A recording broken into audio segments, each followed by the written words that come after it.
What's up, Wildcat Nation? This is T. Higgins. I would like to welcome you to our house, Blankenship Field. And to our visitors, have a good time. Trust me, it's gonna be a battle.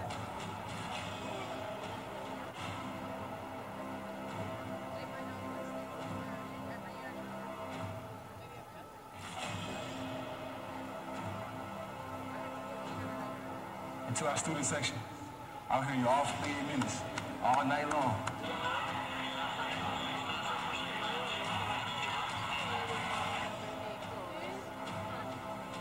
And to our community, we need to hear you. And to the ones that came before us, you guys set the standard for how we play.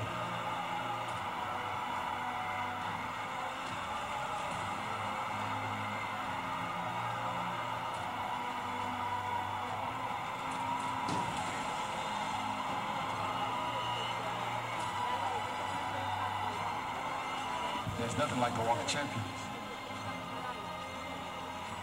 And you guys know there's nothing like those 72 steps. And there's nothing like the ship on a Friday night.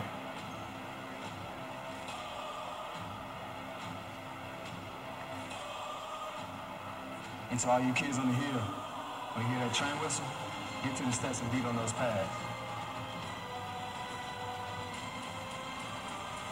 And to my brothers on the steps, I'm show them how we rock, baby. Let's get this money.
And welcome back to Blankenship Field, getting set for this region ball game. The Wildcats taking on the Bearden Bulldogs in game number 7 of the 2025 season.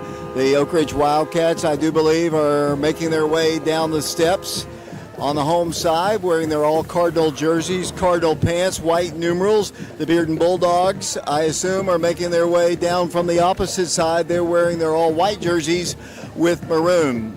We are live at Blankenship Field on FM 92.7, FM 94.7.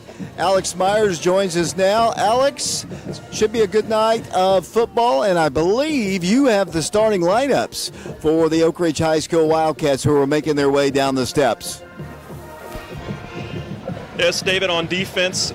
First off, on the defensive line, it's junior number 73, Dominic Vasquez. Senior, this nose tackle. Defensive lineman, number 14, Tim Walters. Another defensive lineman on that three-man front, number 52, senior King Sandoval. The linebackers, number 33, senior Amani Bishop. Junior, number 40, Blake Woody. Junior, 0, Caden Stewart. And as we go to the secondary, number 4, Wayne Gibson, the safety, a senior. Cornerback, or safety, Quavez Williams, number 10. Tyree Porter wears number 6. He's a senior. And the 2 cornerbacks starting all year for the Wildcats, junior, number 9, Jarrell Jimerson, and sophomore, number 16, Zayden Williams. Offensively, it's Blaine Stanberry at the helm, as he has been a 3-year starter for the Wildcats. He wears number 1. To his left or right in the backfield, number 8, junior running back, Star Demillion Porter. At wide receiver, Zayden Williams getting the start tonight with Will Presley, the senior veteran leader of this team, out due to an injury. He and Jarrell Jimerson, both wide receivers, will be going both ways tonight, starting at corner and wide receiver. The other starting receiver, senior number 11, Adam Washington. The junior, Malik Howard, wears number 3. He'll be your tight end. And then left to right, it's number 77, left tackle, senior Jared Baffert, followed by left guard, number 74, senior Elijah Young. At sophomore and center, it's number 50, Caden Chipman. At right guard, number 70, getting his third start of his career, the senior, again, right guard, Tristan Chartrand. And then at right tackle, it's senior, number 67, year-long starter, Nate Stevens. Kicking duties will be held both on the punting and place kicking by number 15, senior Eli Pearson. Dylan Woody is a long snapper, and Cage Pellegrin is the short snapper. Thanks a lot, Alex. We have seen the national anthem played by the band. The Wildcats are on the field. They are wearing, they are wearing their gray jerseys today with white numerals. The captains for the two teams are about to stroll out to the center of the field. Let's bring Mike Sheehan in here just for a second. Mike, looking forward to what should be a slobber knocker, as you would say. Yeah, I hope so, David, because we really need it. You know, it's been 4 years since we beat the Bulldogs. Tonight's our chance to get some redemption. Hopefully we'll play well, especially after last week's tough game over there in Bradley County. What a great win that was for the Wildcats. Hopefully we can come out tonight, stay focused, and play good and win this ball game. The Wildcats and the Bearden Bulldog captains are at the center of the field. Let's take an opportunity to take a quick timeout. We'll be back with a kickoff of Oak Ridge and Bearden on FM 92.7, FM 94.7, and our YouTube channel Prep Radio. We'll be back with a kickoff following this 60-second timeout. Bearden wins the toss, defers to the second half.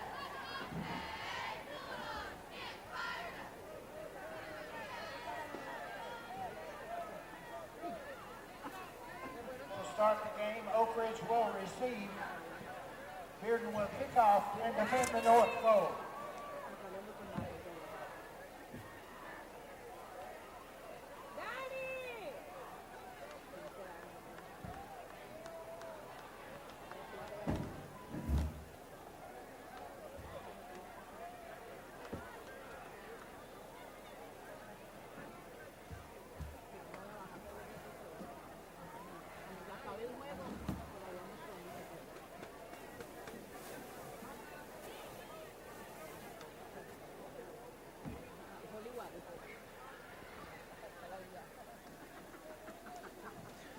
Welcome back once again to Blankenship Field. The Bearden Bulldogs will be kicking towards Jackson Square. If you're looking down from the home side where our camera guys are, Preston Fetters doing camera work today along with Colton Fairbanks. He's up in the booth down on the field.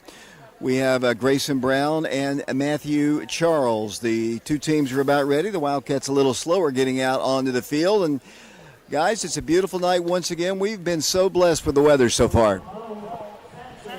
Yeah, I mean, I don't want to jinx it, so I won't say what I'm thinking, but we have had, like you said, beautiful weather each and every game, and it's really not been crazy hot even on those first couple weeks, and now, obviously, as autumn rolls in, David, and we're into October, the weather's really starting to it's picturesque out here, and where else would you rather be on a Friday night than right here at Blankenship Field? So getting set, the Wildcats have a couple guys standing inside the 5-yard line. They're kicking from the far side hash on the Bearden side, and this one's about to get underway from Blankenship Field. He makes his approach, and here's the kickoff of the ball game. End over end, sailing in and out of the end zone, fielded by Oak Ridge in the end zone, but well into the end zone, and the Wildcats will take over. First down, 10 yards to go. The ball will be at the 20-yard line. I have a feeling, guys, we're going to see a lot of end zone kicks with the two kickers we have on the field tonight. Yeah, it's interesting. Oak Ridge is not used to having to start at the 20-yard line. Usually Will or Mill Porter or Jarrell is having an opportunity to return it. Now they're getting a taste of what every other team who faces Oak Ridge has to do, which is drive 80 yards every time they get the ball to start a game.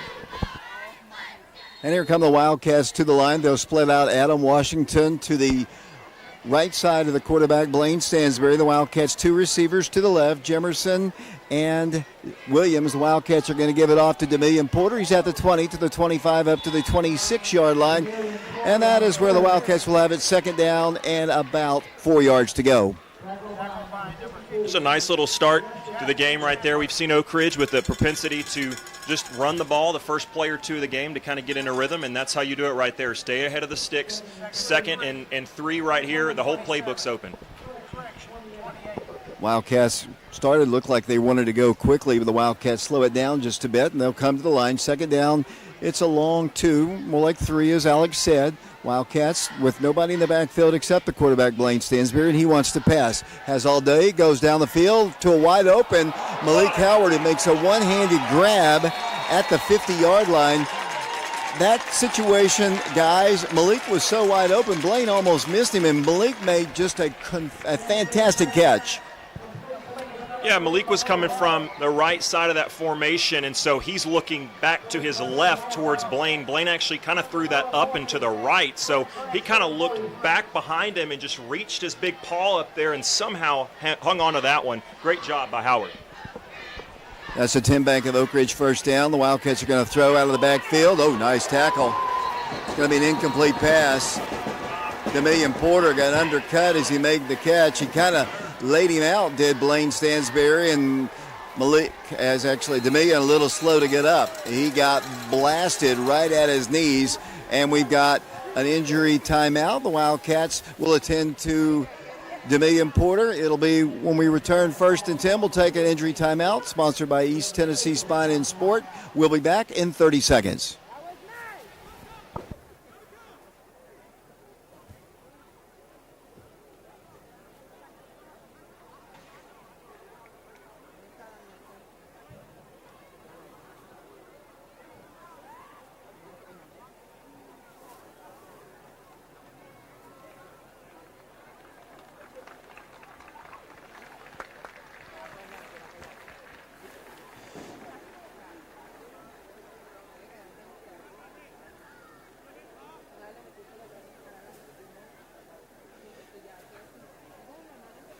Welcome back once again to Blankenship Field. Demillion Porter with a little assistance coming off the field, starting to walk it off. It looks like he's going to be okay. Hard hit that time on Demillion. It'll be an incomplete pass, 2nd and 10. Hard hit, guys. It was a really hard hit, and that's one of the things to watch in this game. And you know, Blaine, you might think Blaine kind of laid him out, but I think there was a missed assignment from one of the receivers up top that missed their block. Here's a pass complete. The Wildcats across the 40-yard line up to the 37-yard line. The catch is made by Malik Howard once again. It'll be for the Wildcats. 3rd down, and we'll call it 5 yards to go for it first. Wildcats trying to go quickly as they come to the line with Zayden Williams, Malik Howard, Jarrell Jemerson split to the left, to the right side. For the Wildcats is Adam Washington, the new running back, is Wayne Gibson in the backfield for Blaine Stansbury. 3rd down, 5 yards to go at the Bearden 37. Here's the pass. It's going to be caught. Blockers in front. He's at the 35. Cuts it up the field to the 30 and goes out of bounds after picking up a 10 Bank of Oak Ridge first down at around the 20. Well, let's see if they're going to officially say he went out of bounds, I think, at the 31-yard line. 1st and 10 Wildcats. Yeah, they're gonna rethink about that. They're going to call for a timeout here, David. Yeah, we got another injury on the field this time to one of the Bulldogs. We're at 10:04 to play in the first quarter of a scoreless ball game just underway. We'll take another quick timeout. We'll send it back to Brian Bennett. We'll be back to Blankenship Field in 30 seconds.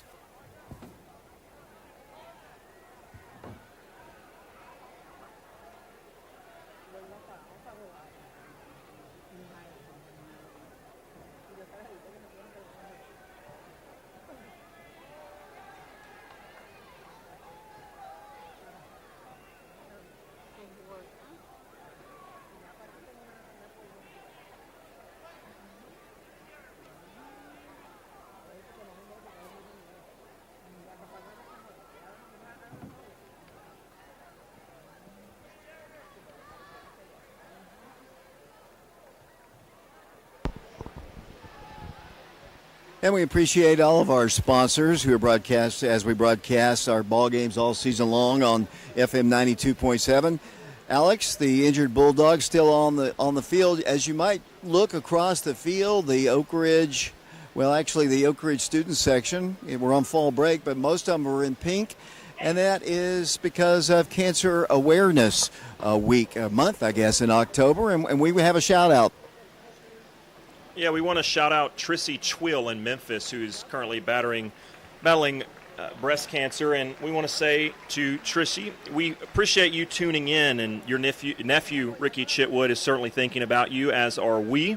So again, Trissy Chwill in Memphis, please get well soon, and thanks again for listening.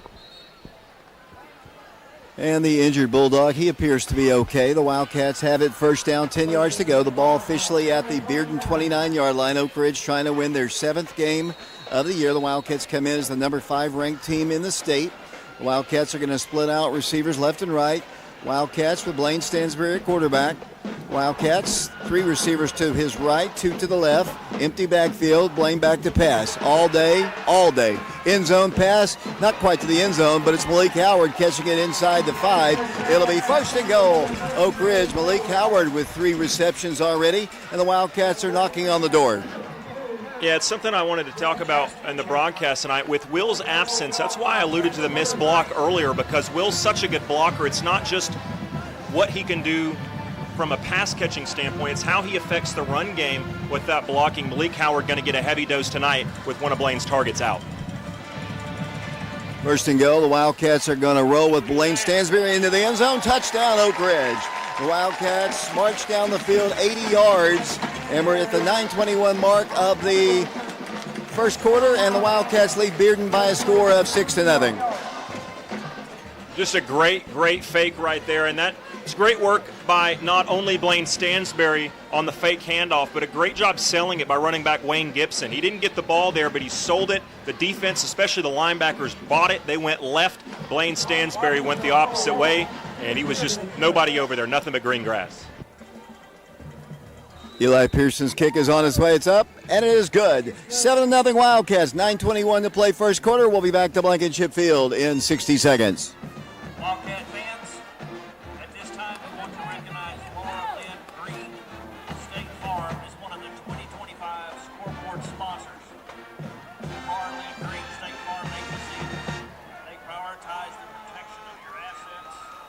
We go above and beyond to ensure that you are supported during life's challenges, be it a fender bender, a burst pipe, a house fire, or severe weather. Their commitment to exceptional customer service means they are always there when you need them, and they strive to keep their promises.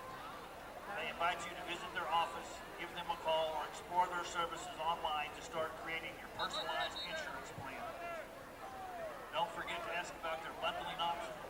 Their team is here to help you maximize discounts and ensure you are safeguarded in every possible way. Together, they can provide the assurance and confidence you need for the future.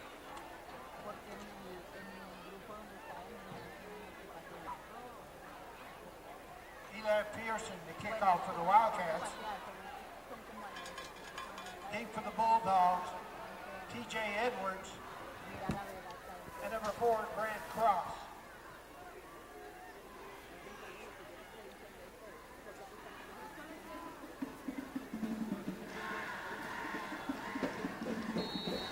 Welcome back once again to Blankenship Field. Eli Pearson to kick off for the Wildcats, who lead the Bulldogs 7-0, 9:21 to play in the first quarter. And here's Eli's kick. It's a spinning end-over-end kick, and it's going to go in and out of the end zone. So the Bearden Bulldogs will take over. First down, 10 yards to go. Nice drive by the Wildcats, guys. 80 yards, resulting in a touchdown. Yeah, it was a great way to open the game up, David. They got down the field, just one great play right after another. Malik being the main ground gainer that time, mostly through the air. 4 great catches by Malik. The last one all the way to the 3, and then Blaine finished it off with a beautiful 3-yard around left end run. Just a great start for the Wildcats. And here come the Bulldogs on their first offensive possession. They have 3 receivers split to the left, 1 lone man to the right. For 1 lone running back. Here's the pitch, the throw to the running back out of the backfield, and he is met by Wayne Gibson. picked up and driven back at around the 24-yard line, maybe closer to the 25. It'll be second down and 5 yards to go. The catch is made out there by Edwards. Yeah, it's a nice start to Bearden, similarly to how Oak Ridge started theirs. They did it a little bit different. They went through the air where Oak Ridge started with the run, but both teams with a nice just chunk of yardage closing in on the first down marker on first down, making their second and third down attempts a lot easier. Ball is at the 25-yard line. They were heading towards Jackson Square. 8:40 to play here in the first quarter. 7-0 Wildcats. Once again, they're going to pass. Pass is incomplete. Intended once again, I believe, to Edwards, and I don't think he saw it coming. There was another man out there in the vicinity. It's incomplete. Third down, 5 yards to go. Yeah, Edwards and maybe Klein. There was a couple of receivers basically running the same route. Just a couple, one ran about a 5-yard comeback, the other on the outside towards the sideline ran about an 8-yard just curl route, and both guys were covered. Amani Bishop had his man covered in the slot, and the Darrell Jemerson on the corner had his guy. There was just nowhere to fit that ball. They need to get to the 30 for a first down. Third down, 5 yards to go.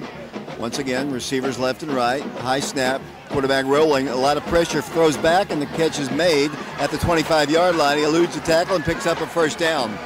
Wildcats got pressure with Amante Bishop. Flags are down on the play. We'll have to check this call. It came in really, really late there, so I don't know if it could have been a face mask or what. And unfortunately, David, another Wildcat down, and as Brian Loeffler comes onto the field to check.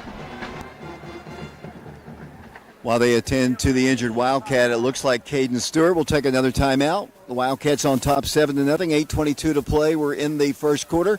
This injury timeout is brought to you by East Tennessee Spine and Sport. We'll be back to Blankenship Field following this 60-second timeout. Holding against the Bulldogs.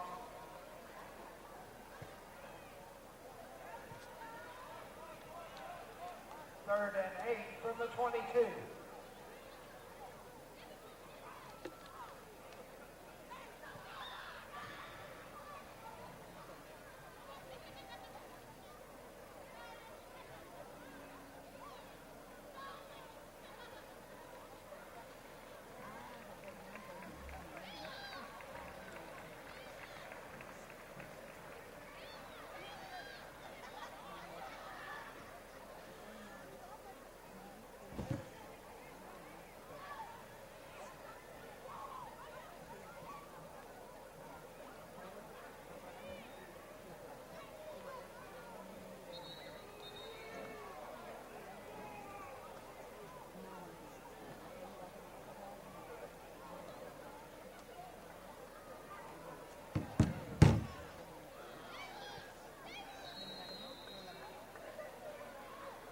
Penalty yardage assessed against the Bulldogs, bringing up third down, 8 yards to go. We're in the first quarterback.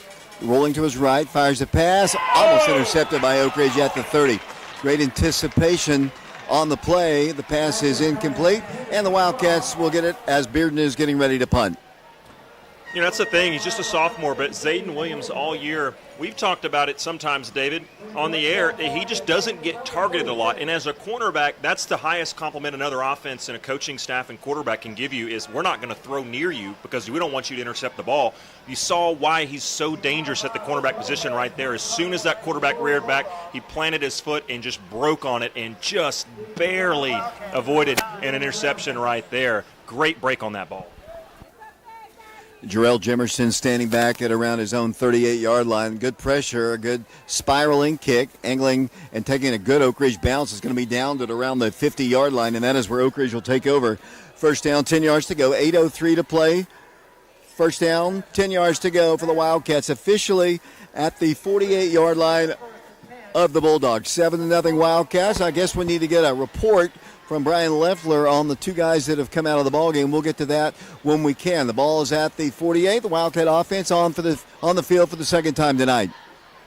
I'm interested to see what Oak Ridge does out of this kind of break right here because to me, off a short drive, off a turnover, anything like that, you want to take a shot. But you got to, not only are you without Will and still trying to find your rhythm through the passing game, but now you're without Mills still as Wayne comes back out there as the running back.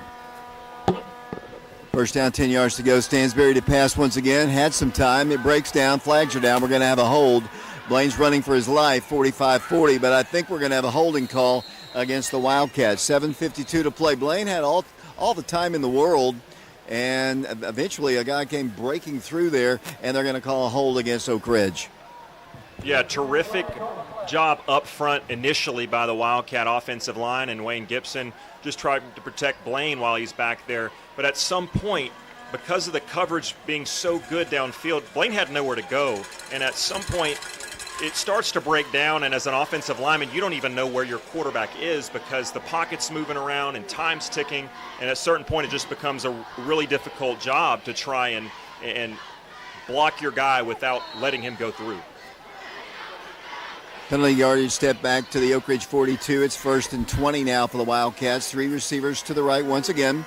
Little screen pass is going to be caught out here by Jarrell. Breaks the tackle, 40. Makes a move, 50. Down the sideline, 45. Dragged out of bounds on the Bearden sideline, but not before he picks up 14 yards on the reception. The great play, part of that play was he juked the first man and got good yardage after that.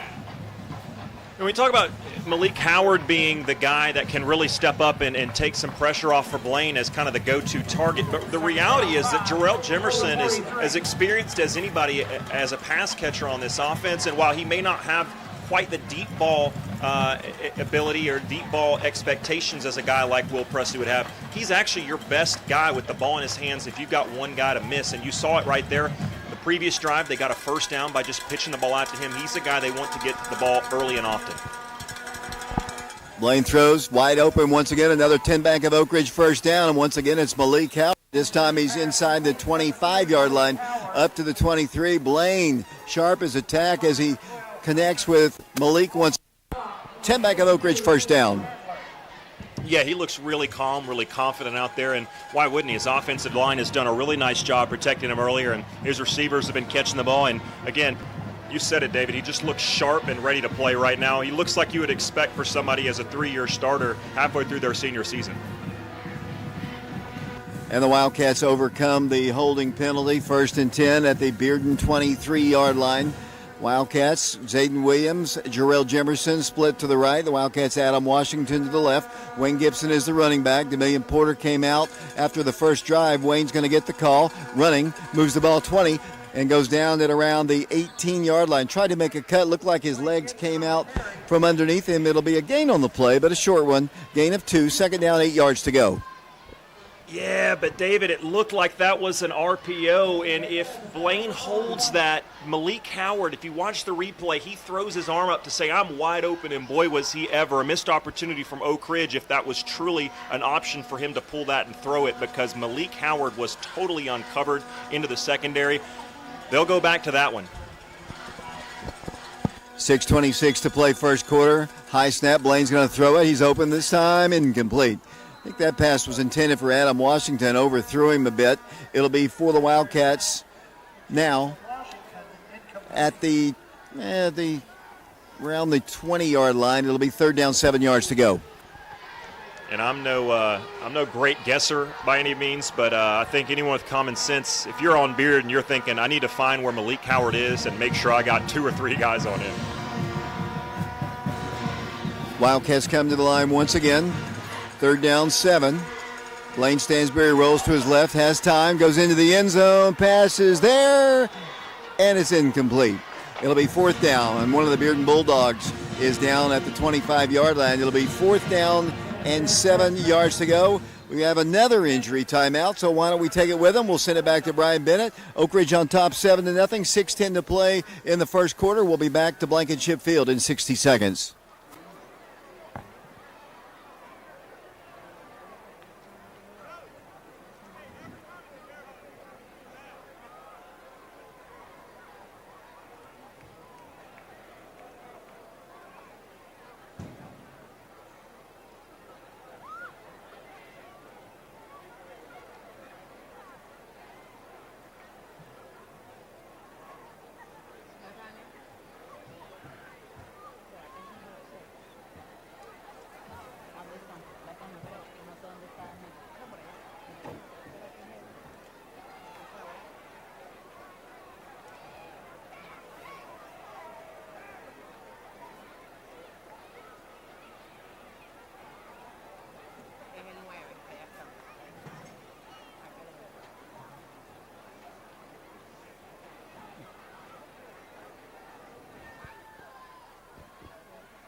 And we appreciate Laura Lynn Green and all of our sponsors. The injured Bulldog is on his feet. Already we've seen 3 or 4 trips out to the field by the trainers by both teams, and hopefully none of these injuries are serious. Right now the Wildcats are faced with a 4th and 7. The Wildcats are going to send Eli Pearson into the game. He'll be kicking from the middle part of the field. This will be as they put the ball down at the 27-yard line, making this a 37-yard field goal. Last week he hit a 45-yarder down in Bradley, trying to give Oak Ridge a 10-0 lead. The holder is Adam Washington. The snap is good. The hold, the kick is on its way. It's up, and it is good by Eli Pearson, and the Wildcats lead the Bearden Bulldogs 10-0. 6:10 to play here in this first quarter. We'll take another break. We'll be back with a Wildcat kickoff in 60 seconds.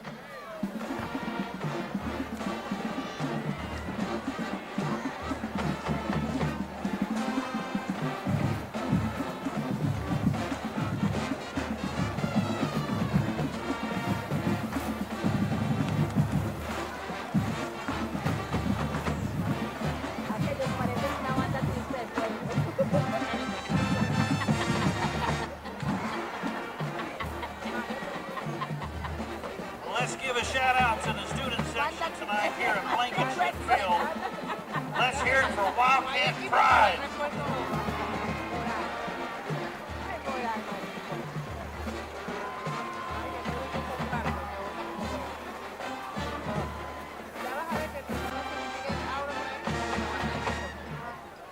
Eli Pearson to kick off for the Wildcats.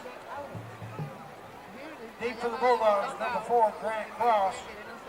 Number 18, K.O. Travis.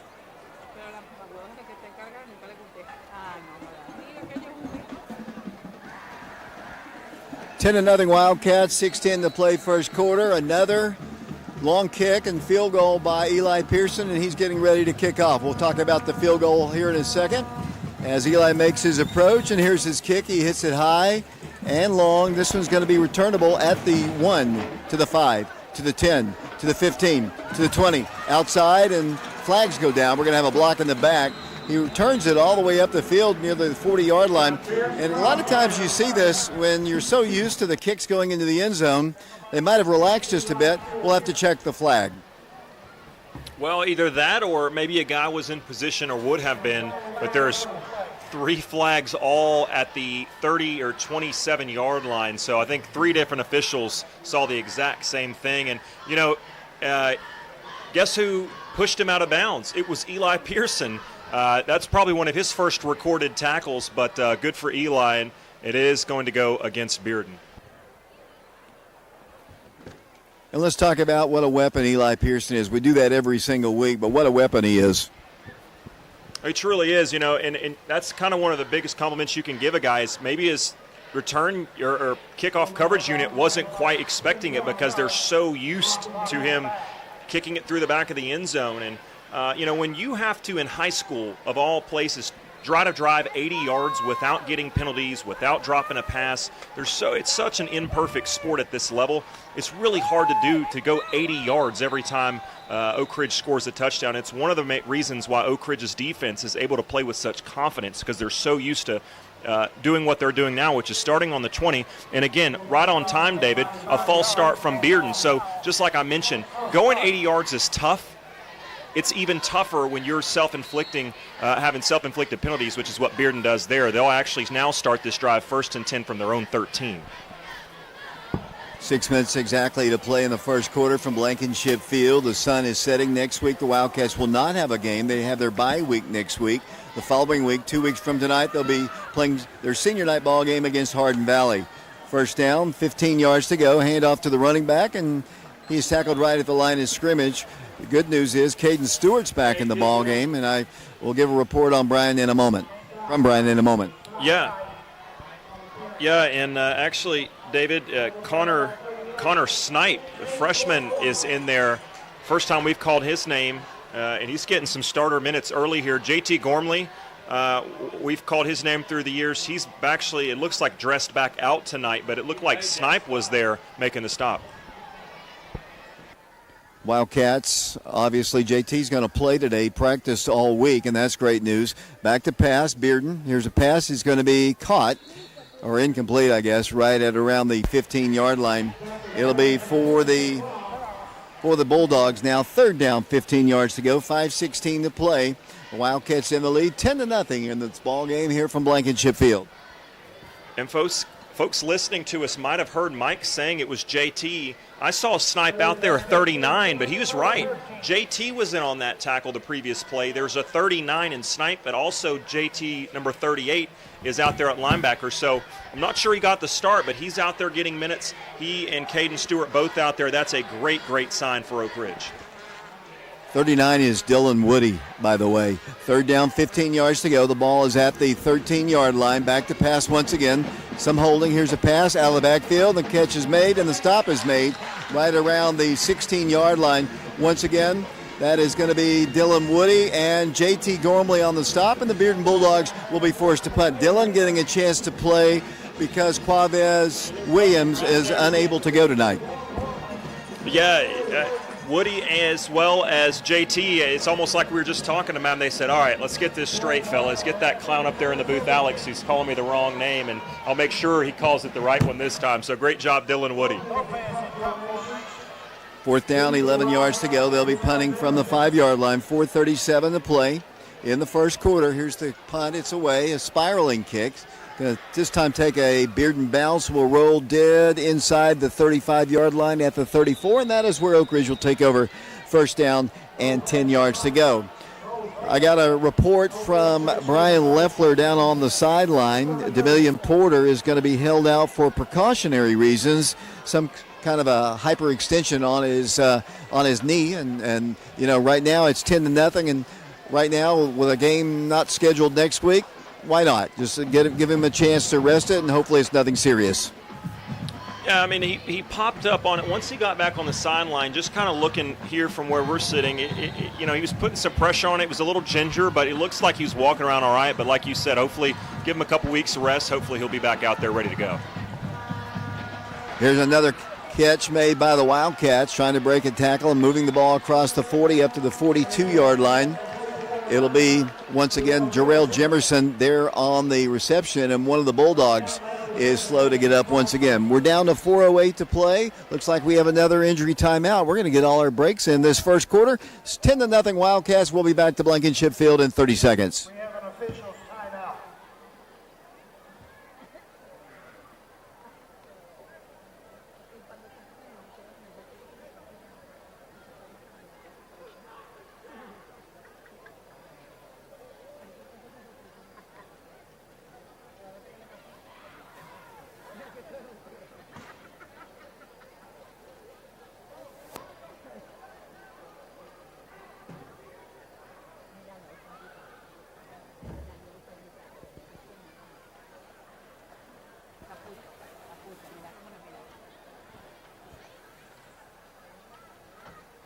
Remember, at halftime, we'll have the Laura Lynn Green of State Farm Insurance halftime show. Mark and Shauna Hayes will have the statistics. Mike Sheehan will have the scoring summary, and we'll also give the trivia question, and it's a fairly easy one this week. Right now, the Wildcats on top, 10-0, guys. Lots of injuries here in the early going. Yeah, it almost seems like, Mike, it feels almost like an opening week game where you've got cramps, which thankfully it almost looks like that's what this Bearden Bulldog's dealing with right now. But, Mike, to have this many injuries this early, it's just kind of odd this late in the season, especially on a cool night. Yeah, and the weather couldn't be much better than this, but people are really getting banged up. It's a very physical game, as everybody knows, but Bearden's taking the brunt of it, and, with Demillion out, that's never good. But, this is a tough game, and I hate to see so many people get hurt, So hopefully the Wildcats can get the ball moving again against the Bearden Bulldogs, as we're leading here 10-0 with 4:07 still left in the first quarter. The injured Bulldog is Edwards. He comes out of the ball game. It'll be second down and a yard to go for the Wildcats at the 43-yard line of Oak Ridge. We're in the first quarter. Handoff goes to Wayne Gibson. He's got a 10-back of Oak Ridge first down across midfield in the Bearden territory down to the 41-yard line. We haven't seen Wayne play a lot of running back this year. There is a flag down on the play. We'll have to check this call. Good run, though, by Wayne. Yeah, it was a really good run, and to be honest with you, I think this is going to be a hold against Oak Ridge, but I'm not sure it was necessary. I didn't see who was doing it. It wasn't blatantly obvious, but, I mean, he had all sorts of room to the left side, but he's a very capable runner. You know, he's a guy that hasn't gotten a bunch of carries prior to this year. He's dealt with some injuries, but we saw Mill go out earlier in the season, and for a couple quarters there early in one of those first ball games, late in that ball game, he was just about as good as Mill. He's a very capable guy, a back coming in to spell Mill. It is second down, 9 yards to go. Wayne with another call moves the ball up to the 39-yard line. By the way, I did see a car with from Athens, Tennessee, rolling into the field earlier before the ball game, and a lot of zebras got out of it. Oh, boy, don't tell me that. Don't tell Coach Ring that either. 3rd and 5 from the 39. Ball's at the 39-yard line, third down, 5 yards to go. Facing the Wildcats. The Wildcats have Adam Washington as a receiver to the right. A lot of the Wildcats are sporting pink towels on this Cancer Awareness Month. Here, the student section decked out in pink. The Wildcats to the line at their own 39-yard line. Wildcats quarterback Blaine Stansberry, his team up 10-0. He's got time to throw it. He's going to throw it. Up the way. Pass is incomplete. Bounced it around the 42-yard line. It'll be fourth down facing the Wildcats. We'll see what the Wildcats elect to do, and they will punt. Kind of an interesting stat, Alex and Mike. Eli Pearson has only punted 4 times all year. Yeah, that's crazy thinking about going against so much 6A competition along with rivalry games and this far into the season. That's just an incredible stat. And the crazy thing is, Eli's one of your best players pound for pound. He just is. He's one of the best punters in all of the state, and the fact is you're hardly using the guy. Here's the punt. It's away. Wobbly end over end kick's going to bounce. And let's see. Take a good Oak Ridge bounce. Rolling dead at around the 25-yard line. And that is where the Bearden Bulldogs will take over. First down, 10 yards to go. 2:39 to play. We're in the first quarter. And Bearden back on offense, trailing 10-0. Yeah, Oak Ridge has done a nice job defensively early, Mike. You don't want to ever get complacent, though, when you're going up against an offense that hasn't had a lot of success this year. No, they definitely do not. You know, these guys are cranked up tonight. They're playing awfully well here in the first quarter. And Bearden hadn't been able to do a whole lot. They've had a couple of first downs, but, penalties have really kept them behind the chains. And we can see what the Bulldogs do as they come out here with 2 minutes and 39 seconds left, still in the first quarter. And there is another flag down on that play, and we'll see what the officials decide. I know the Bearden staff looking across, the Oak Ridge staff as well. Let's see.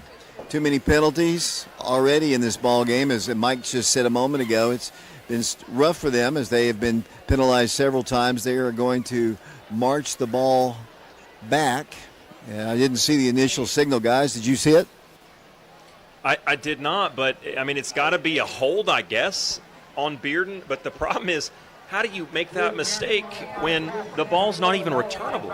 It wasn't like the guy went up and then backed away. He really never even pretended like he was going to go get the ball. So I'm guessing it was obviously it was against Bearden, but I'm guessing it was a holding. But again, it was unsportsmanlike conduct. Struggling against this defense. Now you're starting back one more time, back with inside the 20. Mike actually just said, David, it was an unsportsmanlike conduct. First down, 10 yards to go for the Bulldogs. Little screen pass is caught, dropped. They kind of low in the dirt area. Well, the rubber pellets, that is. The ball is right at the 13-yard line. It'll be second down and 10 yards to go. 10-0 Wildcats, 2:36 to play. We're in the first quarter from Blankenship Field. As I mentioned, there is no game next week for the Wildcats. In 2 weeks from tonight, the Wildcats will play their final regular season home game here against the Hardin Valley Hawks, and that'll be senior night for 22 seniors. Second down, 10 yards to go. The ball at the Bearden 13. Here's a pass out of the backfield. Caught. Nice play. Wildcats make the stop, though, right at the 15-yard line. Oak Ridge's defense has been so good all season long, guys. Yeah, they just very rarely miss tackles. I mean, yeah, you've got guys that will come up and make big hits, but they may not always make super highlight tackles, but what they do is they make sure tackles. And when you almost never see one guy bringing a guy down either. That time Liam Gerber was the first Wildcat there, but again, you look out on that tape and there's 2, 3, 4 gray jerseys around there. Coach Hawkins and this defensive staff just do such a phenomenal job of teaching team defense and team tackling, not relying on one man. Ball is at the 16-yard line of the Bulldogs. Bearden, third down, 7 yards to go. 1:50 to play. First quarter, 10-0 Oak Ridge. Back to pass once again. Pressure. Here's the pass. Is going to be incomplete. Hit him in the hands. Just couldn't catch it, and they'll be punting from their own end zone. Bearden looks really young on offense, and they have struggled against every competition this year. They were in a close one last week against the Farragut Admirals, but they're punt again. And, you know, it's well documented how many guys have left their program and gone other places. So that's a tough situation for that staff, the new staff coming back, and all these players. But you tip your hat to them. They're continuing to try and go out there and get better, and there's not a lot of give up in this team. Here's the punt by the Bulldogs, bounding and going out of bounds at around the Bearden 45-yard line. 1:36 to play, first quarter. Not a bad crowd on hand here. It's a beautiful night. As we mentioned earlier, it is fall break for the Oak Ridge students, but that might be one of the bigger fall break crowds from the students I've ever seen. Yeah, that's what I was going to say. It's kind of a double-edged sword there. In one end, you're thinking, well, it's kind of a little bit of a light crowd for a team that's undefeated. However, you're playing a team that hasn't won a game, so you understand that not everybody's going to be really excited. But then really take into account, hey, this is fall break. Students are traveling. Kids aren't really engaged with their friend groups as much. And you look down at the student section, and I think it's unbelievable how many had come out to support and play along with the pink theme. Bearden typically brings about every student in the school. Here comes Blaine Stansbury going deep to Zayden Williams. He can't make the play. They're going to call pass interference. He didn't really turn around and look. Zayden tried to make the catch through the defender, and the pass was incomplete. We'll check the call. Yeah, it's going to be a pass interference. Like you said, you nailed it, David. The guy just never turned his head around. It wasn't bad, and it wasn't blatant. To be honest with you, as an Oak Ridge fan, I wouldn't have been terribly upset if they didn't call that. I thought it was a pretty good play, but there was a little bit of contact for sure. Zayden nearly made a terrific play. He went up, timed that ball like a basketball player getting a rebound, and actually went over the guy's back to try to grab that. Just couldn't quite hang on, but hey, 15 yards is 15 yards. Oak Ridge gets a 10 bank of Oak Ridge first down, and now they've got the ball inside the Bearden 35. Ball's at the 31-yard line. Their backs to Jackson Square. The Wildcats have it, first down, 10 yards to go, leading the Bulldogs 10-0. First down, 10 yards to go. Blaine Stansbury, the senior quarterback, has time to throw. Pass is going to be caught here by Jarrell Jimerson. Sutter steps his way across the 25 and tackled at the Bearden 24-yard line. Good gain on the play for the Wildcats. We're down to 1:16 to play in the first quarter. It'll be second down and a long 3 to go for a first. And I'd be interested to see if Oak Ridge could take a shot right here. Conventional wisdom would say hand the ball off. They haven't given Wayne a ton of opportunities, but if you take a deep shot and it's incomplete, you could go back to the run on third down. Ball's at the 24-yard line. Once again, Blaine to pass out of the backfield. Nice play defensively. Down goes the Wildcats behind the line of scrimmage, all the way back to the 29-yard line. Nice play by Bearden. It was Jackson Galka, the senior defensive back, standing at 5'7", who came up and made that play against a much, much bigger receiver in Malik Howard. But unfortunately, David, another flag, this time in the vicinity of holding on the Oak Ridge receiver that was on this side. I'm not 100%. We're still waiting on the call, but there was only one Oak Ridge player over there, and it was a wide receiver. One thing that Coach Rang told me on Wednesday on our Crunch Time show, and incidentally, we will not have a show this week, but I will have a show featuring, they're going to wave off the flag. One thing he said, they needed to kind of clean up these penalties that the Wildcats have been getting. Yeah, no doubt, because, in most of the games, Oak Ridge has taken care of business with relative ease if you look at the final score. But as you get towards the Maribels, you get towards the playoffs, those are the types of things that can win or lose you and be the difference in winning or losing a ball game. Third down, 7 yards to go. The ball is at the 28-yard line. Stansbury across the way to a wide open man. Touchdown, Oak Ridge! The Wildcats put it in the end zone with Malik Howard with exactly 39 seconds to play in the first quarter. It's 16-0 Oak Ridge. Blaine Stansbury, Malik Howard, and one thing Blaine always does when he throws to Malik almost every time is he throws that ball high and lets him go up and just be an athlete. Go up and grab it where no one else on the field can go up there and try to make a play to contest it. He did that there. Malik went up, snagged it, and trotted into the end zone. Beautiful play call. They have no answer for number 3. Eli Pearson's extra point is good. The Wildcats lead Bearden 17-0 in the first quarter. We'll take a break. We'll send it back to Brian. We'll be back to Blankenship Field in 60 seconds. Pearson's extra point attempt is good.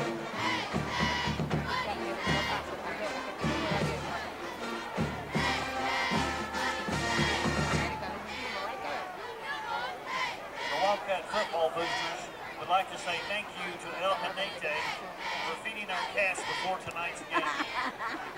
Thank you, El Hanete, for your continued support of Oak Ridge High School football. Now let's keep rolling, Cats. It's okay. Let's go.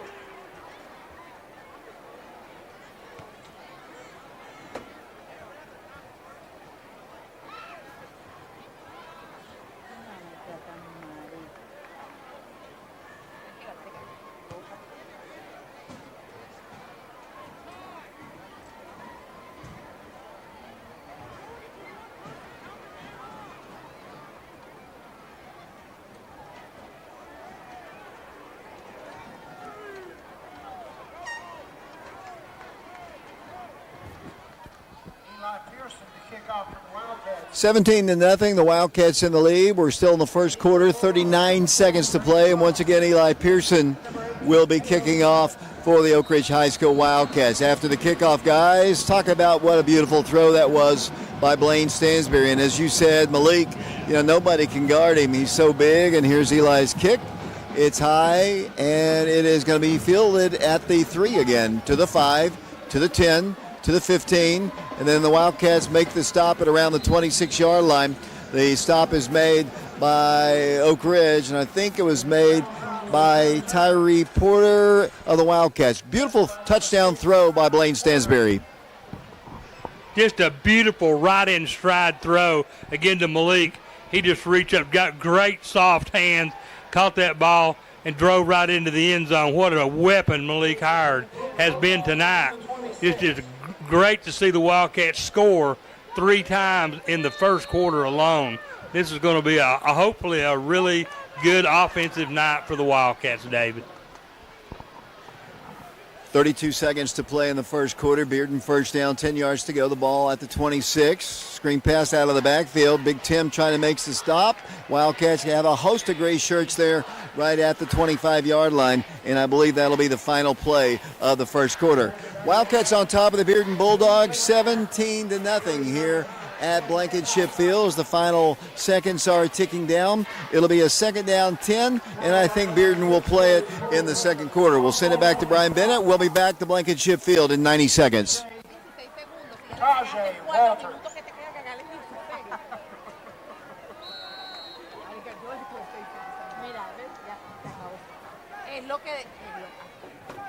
That is the end of the first quarter. We'd like to thank one of our scoreboard sponsors, the Real Estate Office, one of the fastest growing privately owned real estate companies in the Knoxville area.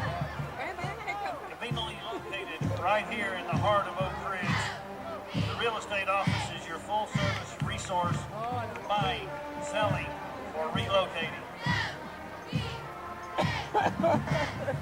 Whether you're searching for your own dream home, needing a market analysis, or exploring mortgaging resources, the Real Estate Office is here to guide you every step of the way.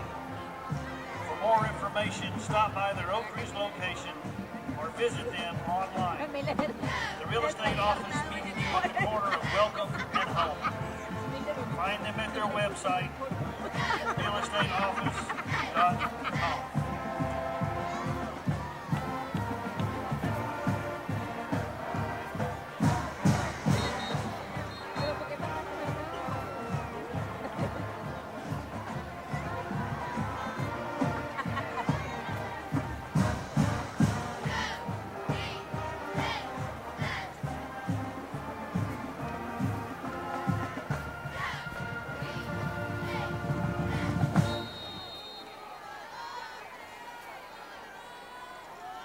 Second and 11 from the 25. Second down, 11 yards to go from the 25-yard line. Bearden with it at the 25-yard line. Back to pass. Little short pass. Once again, the Wildcats are all over it. And it'll be a short gain. It'll be third down facing Bearden.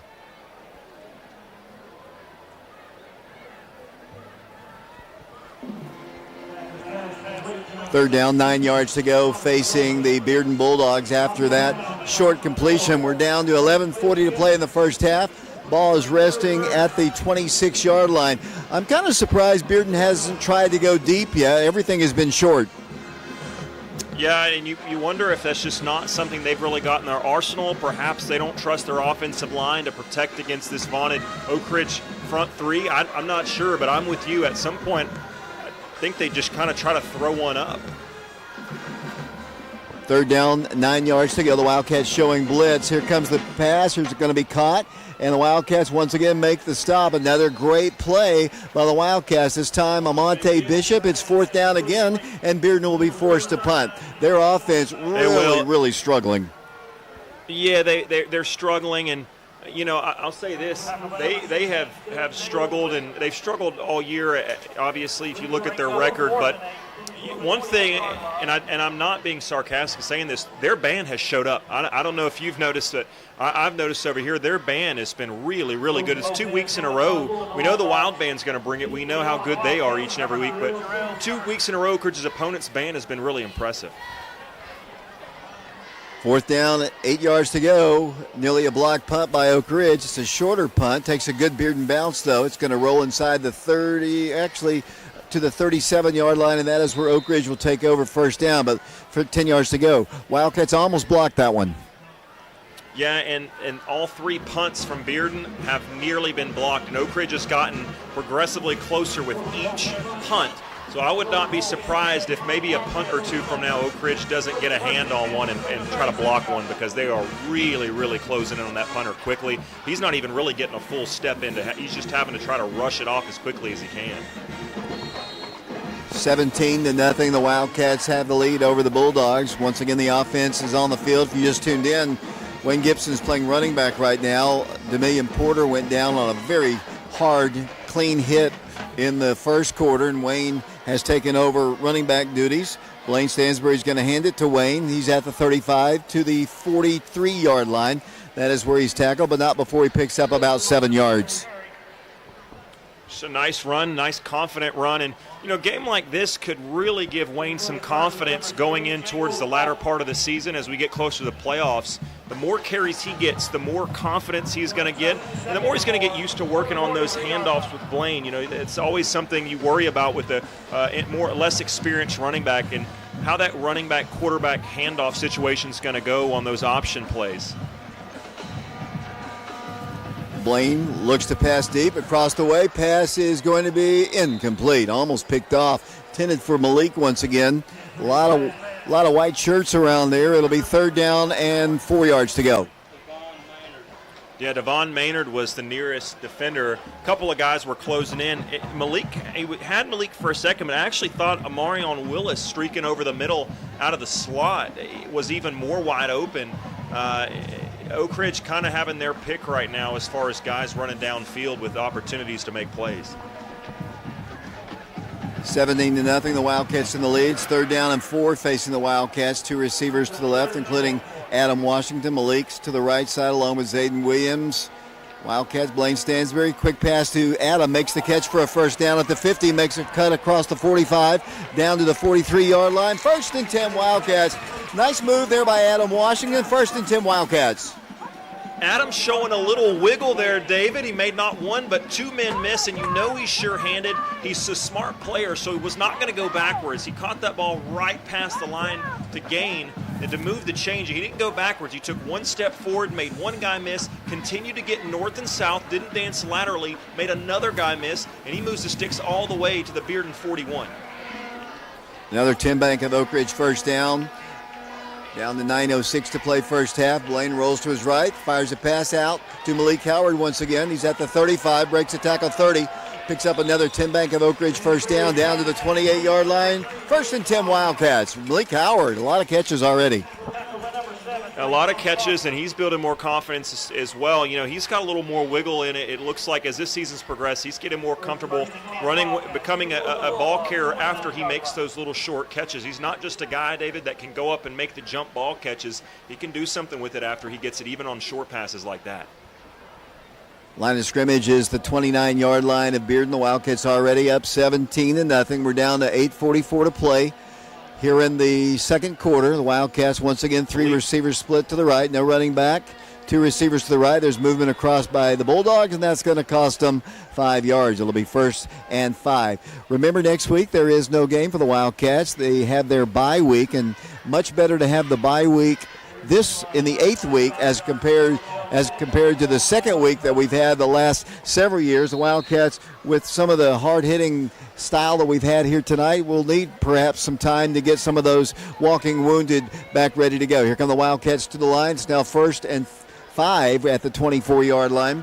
8:34 to play, 17-0 Oak Ridge. We're in the second quarter. Blaine pumps, goes across the way. Malik's wide open again, right in the middle of the field. He's across the 15, down to the 13. That's a 10 Bank of Oak Ridge first down. That looks like a simple play. It's just a quick 5-yard catch by Malik from a throw from Blaine, but Blaine did something really beautiful. He looked the defenders off with his eyes. He looked towards the running back coming out of the backfield, moved that linebacker out of the way of Malik, then fired a pass to Malik right where that linebacker, the space where he vacated. Really, really beautiful, smart play by Blaine. First down, 10 yards to go. The ball is at the Bearden 13-yard line. Quarterback Stansberry with Wayne Gibson in the backfield with him. High snap. Wayne gets the handoff. Tries to get around the corner. He's going to be slung down. We might either have a face mask or a horse collar because the flag went right at the point where the first defender for Bearden grabbed Wayne Gibson. Yeah, Mike thinks it's a horse collar. It's going to be a holding against Oak Ridge, though. So Mike certainly doesn't agree with that. A lot of the fans here at Blankenship Field don't agree with that, but that is going to be the call. David, got a visitor tonight, making his first appearance here in the press box all year. Nick Suttles, a longtime Oak Ridge fan, former Prep Radio crew member. Nice to see Nick in the house. Always good to have Nick around. Tell him hi. First down for the Wildcats. The ball is at the 23-yard line. Blaine the pass, looks across the middle, pass to Malik. It's a little bit high and overthrown, and it's incomplete. It'll be second down, 20 yards to go for the Wildcats with exactly 7:35 to play in the first half. The sun is set at Blankenship Field. The Wildcats on top 17-0. After next week's, well, actually the bye, we have Hardin Valley on senior night. The final 2 games are Thursday night ball games. The Wildcats going to Farragut for one of those televised ball games, and then the final game will be against the Maryville Rebels, and that'll be at Maryville as well. Second down, 20 yards to go, 7:35 to play. Remember, the Laura Lynn Green State Farm Insurance halftime show is coming up next at halftime. Second and 20 for the Wildcats. Once again, Blaine Stansberry. Time to pass, sets up a screen. Malik Howard, 20. Cuts to the outside, stiff arms his man to the 15, to the 10. Jumps over a man and goes out of bounds at around the 5-yard line, closer to the 6. Nice play. Malik just kind of did a little stiff arm and then jumped over a guy. The Wildcats have it now, third down and 3 yards to go. Yeah, Malik just kind of doing it on his own. Great action from a play calling standpoint. Everybody looked left, and they just kind of slipped Malik back from the left side back towards the right side. Didn't have a whole lot of blocking out there, but he made a couple guys miss. You saw him make an athletic play leaping into the air towards the end there, and it sets Oak Ridge up with a third manageable. Ball is at the 7-yard line. Handoff. No, it's Blaine Stansberry running it. 5, 4, 3, 2. To the 1-yard line he goes. That is a 10 Bank of Oak Ridge first down. It'll be first down. Goal to go for the Wildcats. The ball will be at the 1-yard line. And you got to think Wayne Gibson, after that tough, gutsy run by Blaine, lowering his shoulder, trying to get into the end zone. You got to think Wayne Gibson coming in place a meal. You've got to think he wants a chance to get into that Cardinal end zone and get on the board for the Wildcats. Wayne in the backfield along with Blaine Stansberry. First down, goal to go at the 1. Blaine's going to throw it. Touchdown, Oak Ridge. Wildcats score. And another touchdown on the board for the Wildcats. And Oak Ridge will send the extra point unit. Malik Howard with another touchdown. And Oak Ridge now leads 23-0 over Bearden. Yeah, it's just all day, all night. Doesn't matter. Throw a ball up to number 3, and if he's got a smaller defender, there's just really not a lot that the guy can do. And it's got to be a helpless feeling being on an island out there like that. Eli Pearson to attempt another extra point. Adam Washington, a low snap. Kick is on its way. It's up. And it is good. Oak Ridge leads the Bearden Bulldogs by a score of 24-0 in the second quarter. 6:19 to play in the first half. We'll take a break. We'll send it off to Brian Bennett. We'll be back in 60 seconds.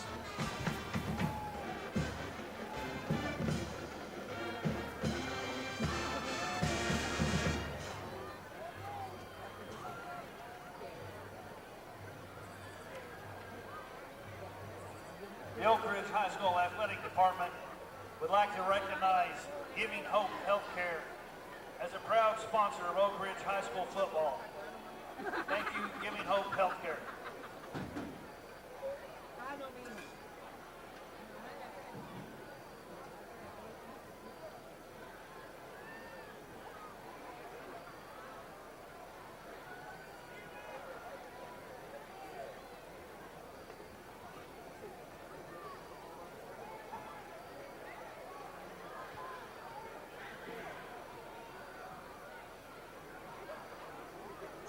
Pearson to kick off, deep for the Bulldogs. Cross and Edwards.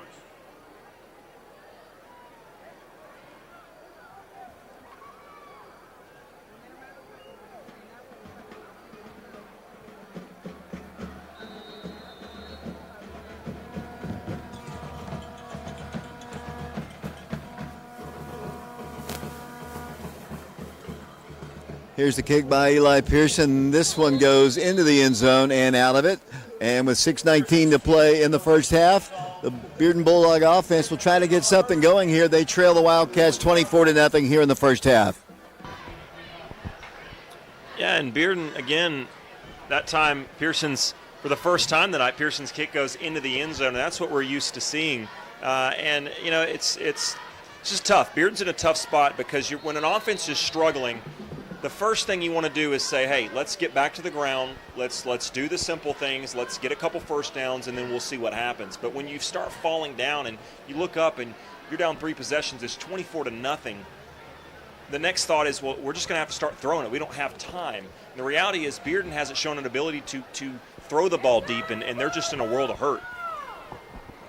From the 20-yard line, here's to pitch to the running back. The Wildcats make the stop right at the line of scrimmage. The first man to hit him, I thought, was Zayden Smith. The Wildcats, that's Edwards back in the ballgame. Wildcats also had in there on the stop Tim Walters. Evidently a fumble on the play, and the Wildcats have recovered. Wildcats have recovered a fumble right at the 19-yard line. I saw a big hit by Zayden Williams. I didn't see the ball come out, but the Wildcats have it at the 19. Yeah, Zayden Williams came up almost kind of like the hit that took Mill out earlier, where the receiver catches the ball, and as soon as he starts to turn, Zayden was right there to pop him low. And as he did that, I didn't see how the fumble happened, but pretty immediately, as soon as that guy hit the ground, 3 or 4 different hands were pointing for Oak Ridge saying, we got the ball, we got the ball. And sure enough, the officials come up. After a brief inspection, they say the boys in Cardinal and Gray do have the ball, and it's 1st and 10 from the 19. Looks like we have an official's timeout on the field. Actually, it's timeout Bearden. 6:10 to play. We're in the first half. Oak Ridge on top, 24-0. Let's send it to Brian once again. Remember, the Laura Lynn Green State Farm Insurance halftime show will come up here in a bit. We'll be back to Blankenship Field. The Wildcats will have it 1st and 10 at the 20-yard line. Back in 30 seconds.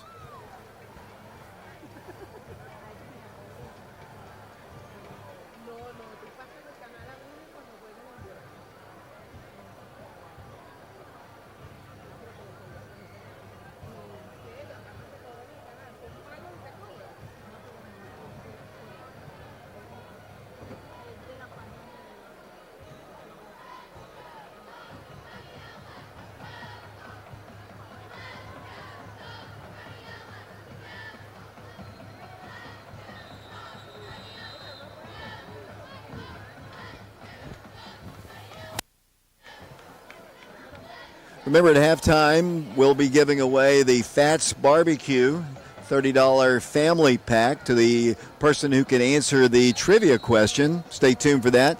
Oak Ridge, first down, 10 yards to go, officially at the 19-yard line of the Bulldogs after the fumble. Blaine Stansbury with Wayne Gibson in the backfield, and Wayne gets the call, moves the ball forward to the 15-yard line. 6:05 to play. The Wildcats will have it second down and about 6 yards to go.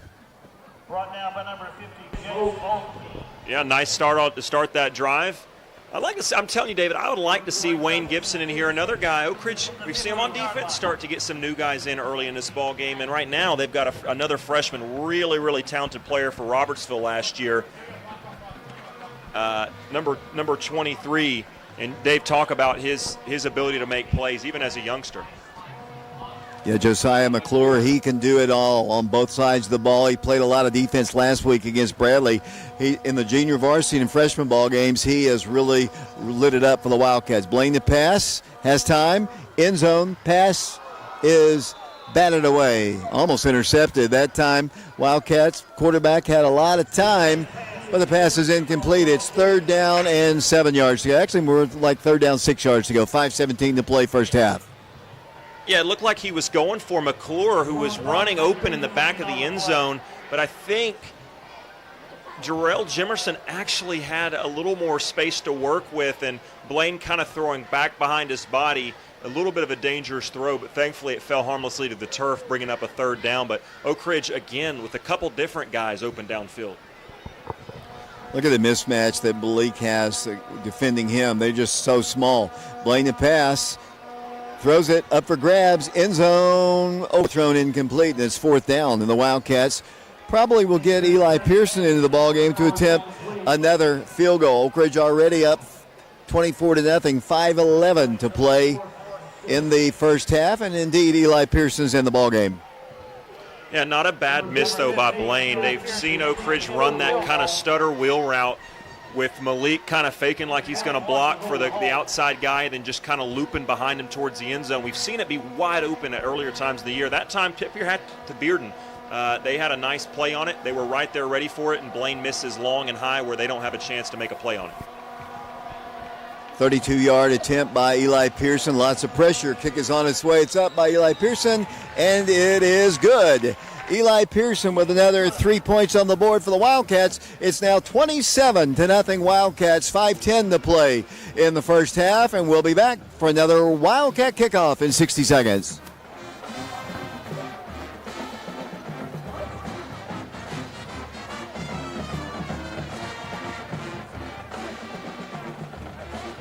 A 32-yard field goal for Eli Pearson.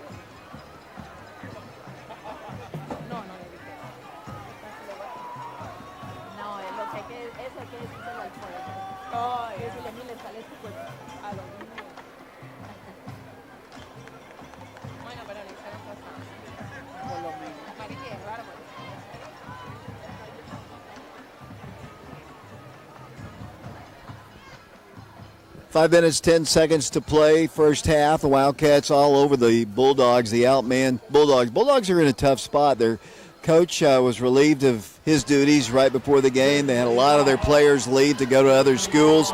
It's a very young team. They're doing their best. It's not like they're not trying, but the Wildcats have taken advantage of their mistakes, and they've made a few of them, and the Wildcats have a big lead, and Eli's getting ready to kick yet another time. And this one's going to be fielded in the end zone. It'll be a touchback. Guys, the Bulldogs a little bit outmanned tonight. Yeah, they are. And we knew that going into the game, but that's a sign of a well-prepared, a well-coached team, and really a veteran team that has the right aspirations and goals on the year. Is that they're not, I would say, they're not playing with their food. They're not toying around with the team that's kind of a lesser than when it comes to their records. But I give Bearden a lot of credit. They were in a tough position as a coaching staff as well as a team, but they're fighting. There's not quitting these guys, which I think says a lot, because it sure would be easy with the struggles they've had. And David, I mentioned Bearden's band. I'd be remiss if I didn't mention the Wild band. It's fall break. Those guys don't have to be here, but there's a ton of those guys and gals down there, and they sound great as well. First down, 10 yards to go for the Bulldogs at the 20. Down to 5:10 to play in the first half. Hand off to the back, and he is hit at the line of scrimmage by the middle part of that line and pushed back. King Sandoval, Tim Walters, and a host of other Wildcats. You mentioned this earlier. It's great to see once again J.T. Gormley, who, basically a 3-year starter for the Wildcats, back out playing linebacker. I know Blake Woody just did an outstanding job taking his place, and I know the happiest man on the field today is J.T. Gormley. Got hurt in the Halls ball game, had a dislocated elbow, but he's back playing, and he is part of that tackle just a moment ago. It'll be second down, 10 yards to go from the 20. Once again, receivers left and right. The Wildcats high snap, quarterback to pass, looks, dumps it out in the flat. It's incomplete. Just a little bit too high that time. The Wildcats brought pressure, and it's third down and 10. Yeah, and we see them go to the air, but once again, David, just not real sharp, and really, again, they're not even really trying to go down the field, and I don't know if that's maybe a quarterback issue, a receiver issue, like I said earlier, maybe an offensive line issue, but regardless, you got a defense like Oak Ridge. They're so talented and so good and so experienced. You got to do something to make things hard. And right now, even when they go through the air, Oak Ridge's defensive backs can really just creep up and force pressure because they're not worried about the deep shot. Third down, 10 yards to go. Here comes the reverse play to the right. The Wildcats trying to make the stop. Wildcats, a nice first down run as they push him out of bounds finally around midfield. Little trickeration, as they say. First and 10 for the Bulldogs, and that gets their fans across the field all excited. First and 10 Bulldogs. And what a great play concept. We talked about, hey, you got to do something to get Oak Ridge's defense guessing a little bit, make them question. They're not just all going downhill to 100 miles an hour because they know it's coming. Well, that time they didn't go through the air, but what they did was a little trickery, like you mentioned. They got a little reverse. They started right, came back with the receiver coming right to left. They pitched it back to him, and he had all the room in the world. Oak Ridge just didn't have a great angle on the edge that time, and it allowed them to move the change in. For the first time all game, they're just about across the 50-yard line. The nose of the ball is right at the 50-yard line. They're operating on their side of the 50. First down, 10 yards to go. 4:12 to play first half, 27-0 Oak Ridge. Pass once again out of the backfield. The Wildcats make the stop. Big hit to finish it off by Caden Stewart.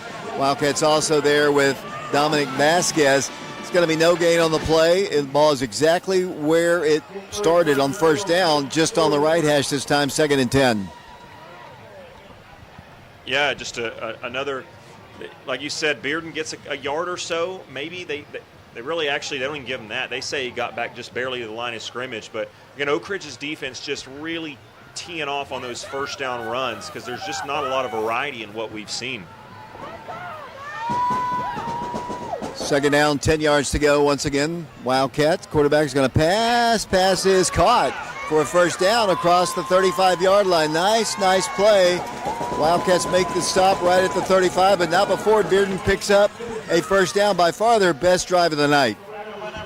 Yeah, the execution just seems much better on this drive than any drive they've had so far tonight. They're moving the ball right down the field on the Wildcats. They're on the 35-yard line. Here come the Dogs to the line. The ball's at the 35. 3:03 to play and counting in the first half. 27-0 the score. Here's a throw towards the end zone. It's going to be picked off by Oak Ridge. Zayden Williams intercepts the pass right at the 10-yard line, and that's where the Wildcats will take over. First down, 10 yards to go. He threw it up for grabs. Zayden picks it off, and the Wildcat offense will come onto the field. Yeah, he's the youngster, but again, that's the guy you really don't want to pick on. Darrell Jimerson great on the other side as well, so you're really limited with who you want to try to target, but regardless, you don't want to throw a jump ball against Zayden because he's a guy with a, kind of like I talk about Malik and Will, that jump ball skill set, and if you're going to throw a high ball, my money would be on Zayden Williams if we're going to just try to out-athlete someone. 6'2", ability to jump out the gym. It really had no shot. But I do respect and applaud Bearden for taking a shot because we've been calling for it all game. And, hey, they gave their fans something to cheer about, their best drive of the game. First and 10 from the 10-yard line. Big hole opens up 15-20. That'll be Wayne Gibson at the 25, to the 30, to the 35, to the 40. He's taking it down the field. 35-30, 25-20, 15-10. He has just gone 90 yards for the Oak Ridge touchdown. Wayne Gibson all the way down the field. Touchdown, Wildcats. What a run. Great blocking. How happy are these coaching staff, are these teammates for Wayne Gibson? He waits his turn. What a run by him. But David, a young player making a play to spring him. Josiah McClure with a heck of a block on the outside. Turned what would have been about a 15-yard run into a touchdown run. Josiah McClure setting the block on the edge that helped to spring him. Amarion Willis with a great block downfield as well. But Wayne Gibson, what an effort. And the Wildcats now lead it 33-0 with 2 minutes, 29 seconds to play in the first half. Yet another extra point attempt by the senior place kicker for the Wildcats, Eli Pearson. Ball is down, the kick is up, and it is good. 2:29 to play first half, 34-0 Oak Ridge. We'll be back to Blankenship Field in 60 seconds.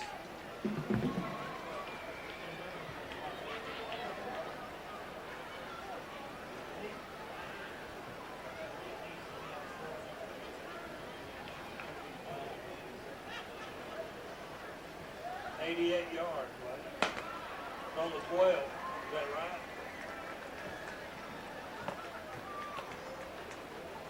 I'm not sure. It's long. It's on the 12-yard line.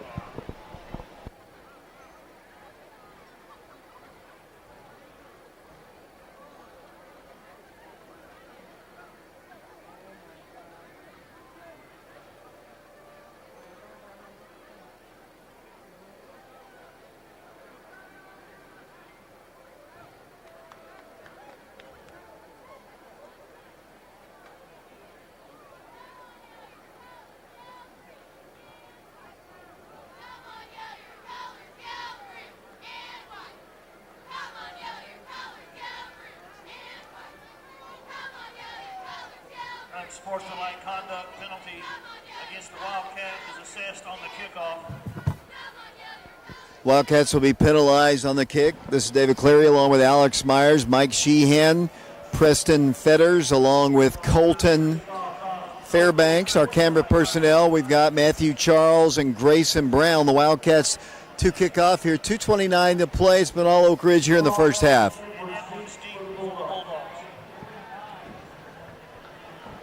I didn't see what happened there, David, to cause the penalty. I obviously it was probably an excessive celebration after, but I really didn't see.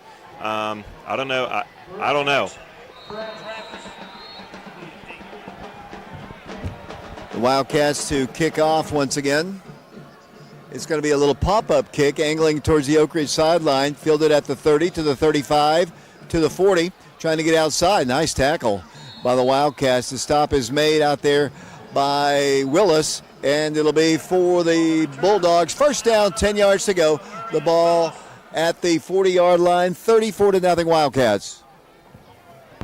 Just a dominant performance, and like I said, it's really impressive. Oak Ridge with the shot after a tough game last week to come and kind of relax and take a breath here early on in this game to just kind of warm up, but they did not. They've come out with a sense of urgency, ready to play, and it looks like we got another timeout on the field here.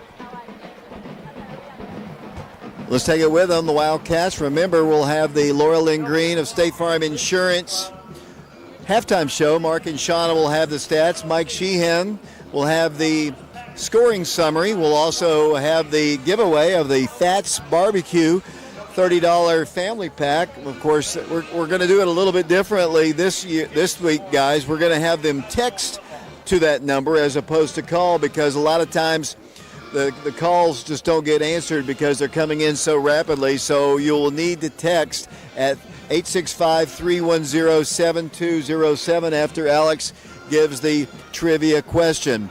And remember, at the end of the ball game, we'll have Coach Derek Rang. We'll also have player interviews. Alex Myers will do that. But, Mike, better be ready. You got a lot of scoring to get done here at halftime as the Bearden Bulldogs have it. First down, 10 yards to go at the 40, 2:23 to play in the first half, 34-0.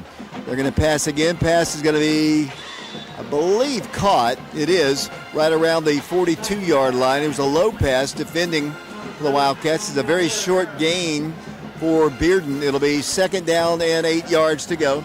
Clock moving right at 2:05 to play in the first half. Second down, 7 yards to go. Bearden trying to go quickly. They don't have much time. They're down 34-0, trying to get on the scoreboard. Here comes pressure. Here's the pass. It's going to be caught. The Wildcats bring him down with Amonte Bishop, but not before he picks up a first down at the 46-yard line. First and 10, Bulldogs. Yeah, just a nice little pitch and catch, and shout out to the wide receiver, Grant Cross. Amani Bishop there was another defender initially there. Amani Bishop was able to wrestle him down, but not until after Cross had already broken a tackle and gotten a first down. Here come the Dogs, a minute 38 to play. Back to pass again. Pass is going to be incomplete.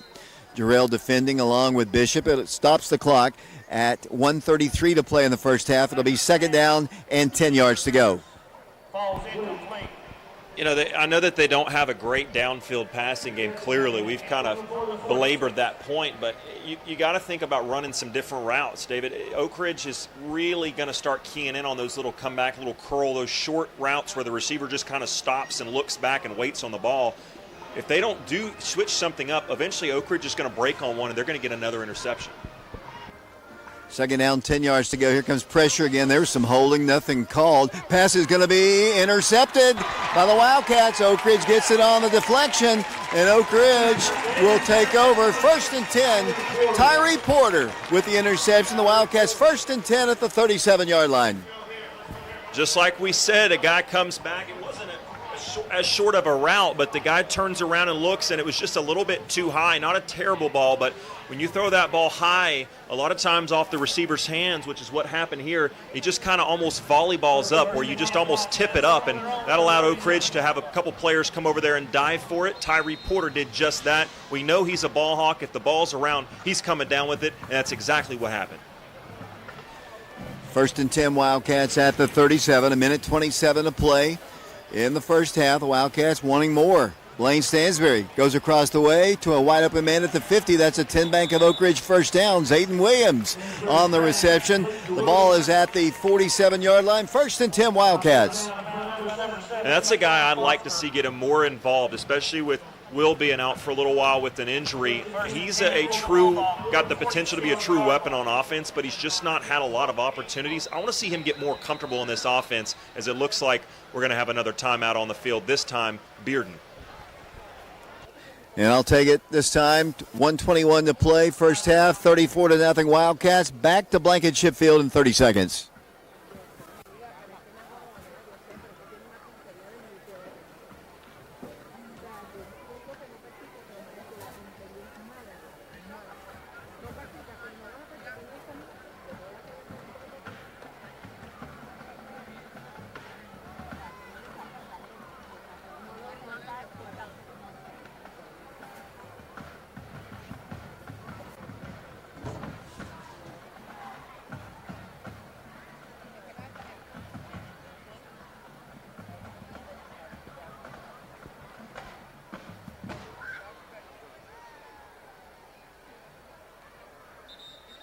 Once again, we'd like to give a shout out to Trishy Tweel in Memphis, who is listening to our broadcast today. I know you're battling some illness right now, but we appreciate you watching our ball game, and your nephew, Ricky Chitwood, assistant coach of the Wildcats, wishes you well, as do we.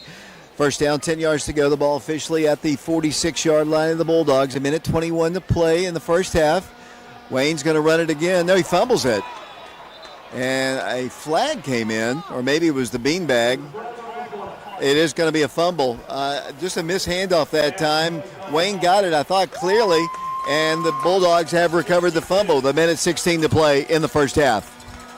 And that's what I was referring to earlier in the ball game, where a guy that's, there's some chemistry that goes along with these current offenses where there's so many exchanges and fakes and play actions and reads. A guy like Wayne just simply hasn't had as many reps as a guy like DeMillion Porter has when it comes to the relationship between him and the starting quarterback, Blaine Stansberry. So that time it looked like to me Wayne took off kind of almost without the ball. Wayne was about 5 yards downfield before he turned around. I think he may have thought Blaine had it, and obviously Blaine thought Wayne had it. First down, 10 yards to go. The ball is at the Bearden 47-yard line. Back to pass. There's got to be holding right there. There's no call. They make the reception and move the ball forward, and they break a tackle. Then the Wildcats clean it up at around the 48-yard line. But there is some major holding that time. It looked like number 67, Nate Stevens, was being mugged, and he's being mugged all night, but no call. Yeah, it's interesting after what we saw last week. It's a little bit different, even what we saw early in this ball game. But Grant Cross, a great possession receiver for the Bulldogs. Second down, 5 yards to go. Pressured once again. Quarterback running. Fires a pass. Is caught inside the 40 for a first down at the 38-yard line. Nice pass. Wildcats make the stop, but the clock is moving. Will move as soon as they move the chains. We're down to 34 seconds to play. Bearden has it, second down. They haven't even got the chain set yet. And officials timeout while they get the chains situated. And let's see if a timeout was asked for by either one of the teams. No, they just hadn't moved the chains yet. Bearden was going so quickly. They ticked off some time off the clock. Let's see if they put more time on the clock. They say there is 29 seconds to go in the first half. They've got the ball, Bearden does, at the 38-yard line. 34-0 Wildcats here in the first half. A lot of scoring. We'll have the scoring summary at the Laura Lynn Green State Farm Insurance halftime show coming up here in a bit. The ball is at the 38-yard line. It'll be second down and 10 yards to go. Here the Bulldogs come to the line. Once again, three receivers to the right. Quarterback, once again, he's got one lone running back with him. A single-man split to the left. 29 seconds to play in the first half. Back to pass. Screen pass is caught. Wildcats make a sure tackle right at the 35-yard line. Wildcats, once again, as the clock ticks, 18 seconds to play, 17 seconds, and a timeout is asked for by Bearden. Let's take another one. We'll try to get as many as we can in the first half. 15 seconds to play in the first half. 34-0 Wildcats. Back to Blankenship Field in 30 seconds.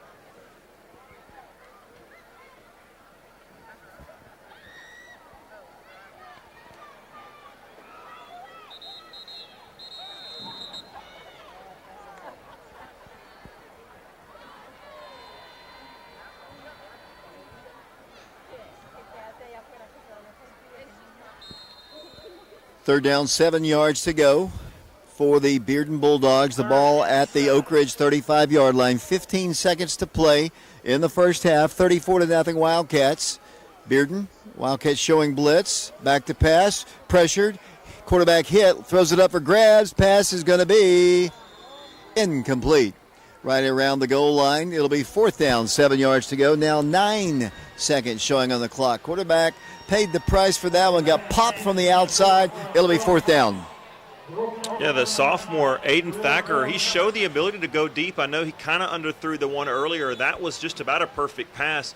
Zayden Williams making a great play on it as we've got another timeout.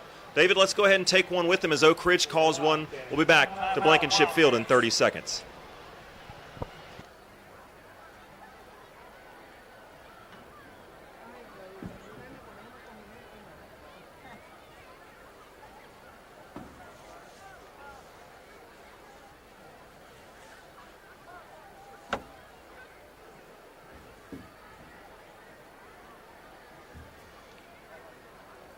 Knoxville Orthopedic Clinic of Oak Ridge is the official sports medicine providers for the Oak Ridge Wildcats. For more information or to schedule an appointment, please call their office or visit their website at www.kocortho.com. David Clary back here along with Mike Sheehan, Alex Myers, Matthew Charles, Grayson Brown, Preston Fetters, Colton Fairbanks, Mark and Shauna Hayes, and Brian Bennett back at the studios. We've got on the scoreboard a few seconds left here, 9 seconds to go here in the first half, 34-0. The Bulldogs going for it, obviously, on fourth down. It's 4th down and 7 yards to go. The ball at the 35-yard line. Actually, it's 4th down, 7 yards to go. At the 35, Wildcats showing blitz again. Here comes the pressure. Lots of pressure. Here's the pass. He throws it away, incomplete. Wildcats came in with Dominic Vasquez. The Wildcats and Amante Bishop also came in strong. 2 seconds left. The Wildcats will take over on downs. And a Bearden Bulldog, unfortunately, is down in some pain right now. I would be shocked, though, if Oak Ridge does anything other than just hand the ball off or take a kneel. Alex, the Wildcats trying to win their 7th game of the year. The last time the Wildcats were 7-0. You have to go back to the 2014 season when the Wildcats had that undefeated season. Regular season, 2014, the last time. Bearden trying to get a win. I mean, they have struggled. They had a lot of adversity here in the offseason, and it's a young team, and it's just been tough going for them. We'll get a chance to play Hardin Valley in 2 weeks from tonight. That'll be senior night. It's hard to believe, guys, that senior night is 2 weeks away. Yeah, and Mike, David mentioned it earlier, 22 seniors on this team.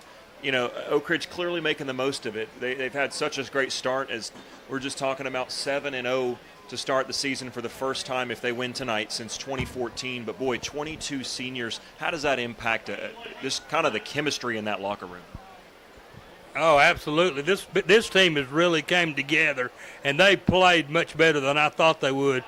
You know, in particularly in the line and the cornerbacks, the wide receivers have really played well. Blaine's really been no surprise to me. He's one of the better passers ever come through Oak Ridge High School.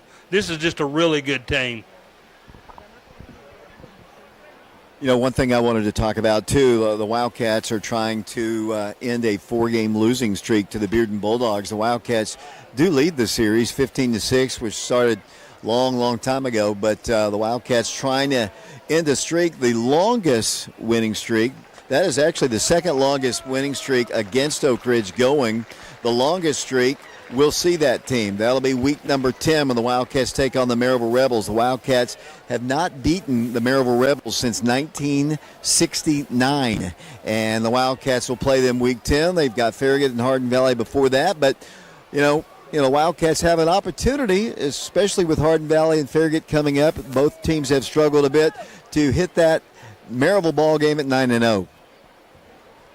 They really do, and it's one thing just to do it at 9-0, but it's another thing and to really hit your stride and to be playing your best football. And that's not always easy when you're playing a few teams with lesser than records back to back like Oak Ridge is going to have to do. But like you said, I think it really gives Oak Ridge an opportunity to work on some things, get some younger guys some reps, and get some of these veterans healthy. Blaine's going to roll the pass with no time left on the clock. Blaine's going to just throw the ball down the field, goes out of bounds as the first half comes to a close. An outstanding first half of football for the Oak Ridge High School Wildcats. The Wildcats take a 34-0 lead into the dressing room. Guys, your thoughts on the first half? I'll go first, Mike. I mean, my thoughts just kind of expected an expected outcome, but I've just been impressed by how Oak Ridge has handled this spot. They haven't taken this team lightly. They've come out here. They've been pretty sharp outside of a couple early kind of questionable penalties. This team is really just kind of handling business the way you'd expect a team to do that has really high aspirations for this season in the playoffs. Absolutely, Alec. And, I thought they might come out flat after that really hard-fought win over there. Bradley Central having a lot of diversity, getting bruised and banged up. One of the best, closest games by far and away we've had this year. Only 3 scores last week. We've already scored 6 times here in the first half. So they have really came on and done their job. Everybody's playing great. Everybody's getting it done. They're blocking, they're tackling. And, to pitch a shutout here, halftime, 34-0. Very exciting game tonight. Thank you very much. Let's take a break here. As we will go get ahead. ready for the Laurel Lynn Green State Farm Insurance halftime show. The Wildcats lead the Bearden Bulldogs by a score of 34-0. When we come back, we'll have that halftime show featuring the scoring summary with Mike Sheehan. Mark and Shauna will have the final statistics, and we'll also give away the $30 family pack from Fats Barbecue. We'll do all that. Back to Blankenship Field. 34-0 Wildcats, back in 4 minutes.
Welcome back to Blankenship Field. Alex Myers with you, Mike Sheehan, as we give David Clary's vocal cords a break.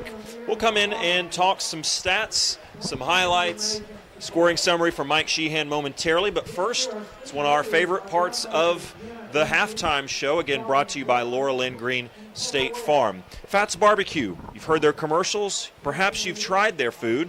We'd love for you to do that.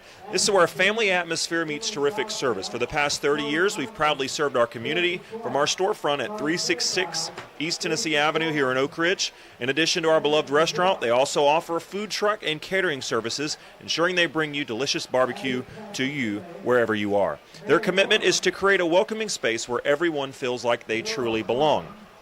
Fats is offering a family meal with a $30 value each game. Be the first person to text. Again, we are texting tonight, not calling. Be the first person to text the right answer to 865-310-7207. That's 865-310-7207. Here's the question of the night for your chance to win that $30 value barbecue pack from Fats Barbecue. Oak Ridge has played 13 overtime games, with the last one coming back in 2012 against Anderson County. Oak Ridge defeated Bearden in an overtime game in 1999. Oak Ridge went for a 2-point conversion to win that game, 27-26. Who were the head coaches at Oak Ridge and Bearden at the time?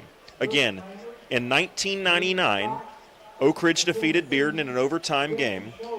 Who were the two head coaches for Oak Ridge and Bearden at that time?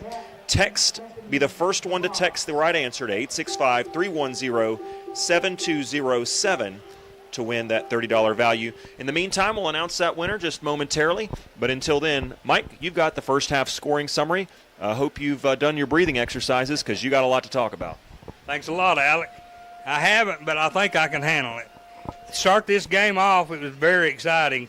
On the very first drive for the Wildcats drove 80 yards, got all the way down to the 3-yard line, where Blaine Stansbury ran it in for the first score of the night, put the Wildcats up 6-0. Eli Pearson came in, kicked the ball between the uprights, and the Wildcats led with 7-0. Then with 6:10 left, still in the first quarter, Eli Pearson kicked his first field goal of the night from 37 yards out, and the Wildcats went up 10-0. Then with only 39 seconds left in the first quarter, Blaine Stansbury threw a beautiful 24-yard pass to Malik Howard for the third score of the night, and went up 16-0. Eli Pearson came in and kicked the ball between the uprights, and the Wildcats led 17-0.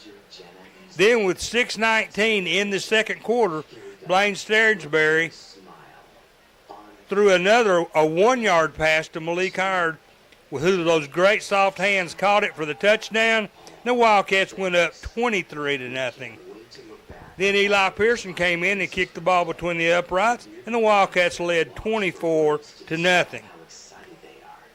Then with 5 minutes and 11 seconds left in the first half, Eli Pearson got another opportunity for a field goal, this time from 32 yards out, to put the Wildcats up 27-0, scoring his 9th point of the night. Then with 2 minutes and 29 seconds to go, Wayne Gibson surprised everyone with a beautiful 88-yard touchdown run with a great block from McClure to put him into the end zone from 88 yards out. The Wildcats went up 33-34. Eli Pearson's kick was good, and for his 10th point of the night. So the Wildcats have 34. Eli's got 10. The Wildcats are up here at the half, 34-0. We've got a winner, so if you haven't texted her in the process, you can hold off. Our winner tonight with a correct answer. Again, Oak Ridge went for a 2-point conversion to win a game in 1999 against Bearden. Wildcats won 27-26. The two head coaches at the time. For Oak Ridge, the answer, Bruce Lucier. For Bearden, the answer, Bill Young. John Calvert, congratulations to you, sir. You are the winner again. John Calvert has won a meal with a $30 value from Fats Barbecue. We hope you enjoy. Certainly, we hope you're enjoying this game. If you're a Wildcat fan, you certainly are. It's 34-0 at half. We're going to take a 4-minute break. When we come back, we'll have the stats and more here from Blankenship Field. You're listening to Wildcat Radio on prepradio.com, FM 92.7, and on YouTube you can find our broadcast with the video feed. Just search Prep Radio. This is the Laurel and Green State Farm Halftime Report. We'll be back to Blankenship Field in 4 minutes.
Welcome back to Blankenship Field.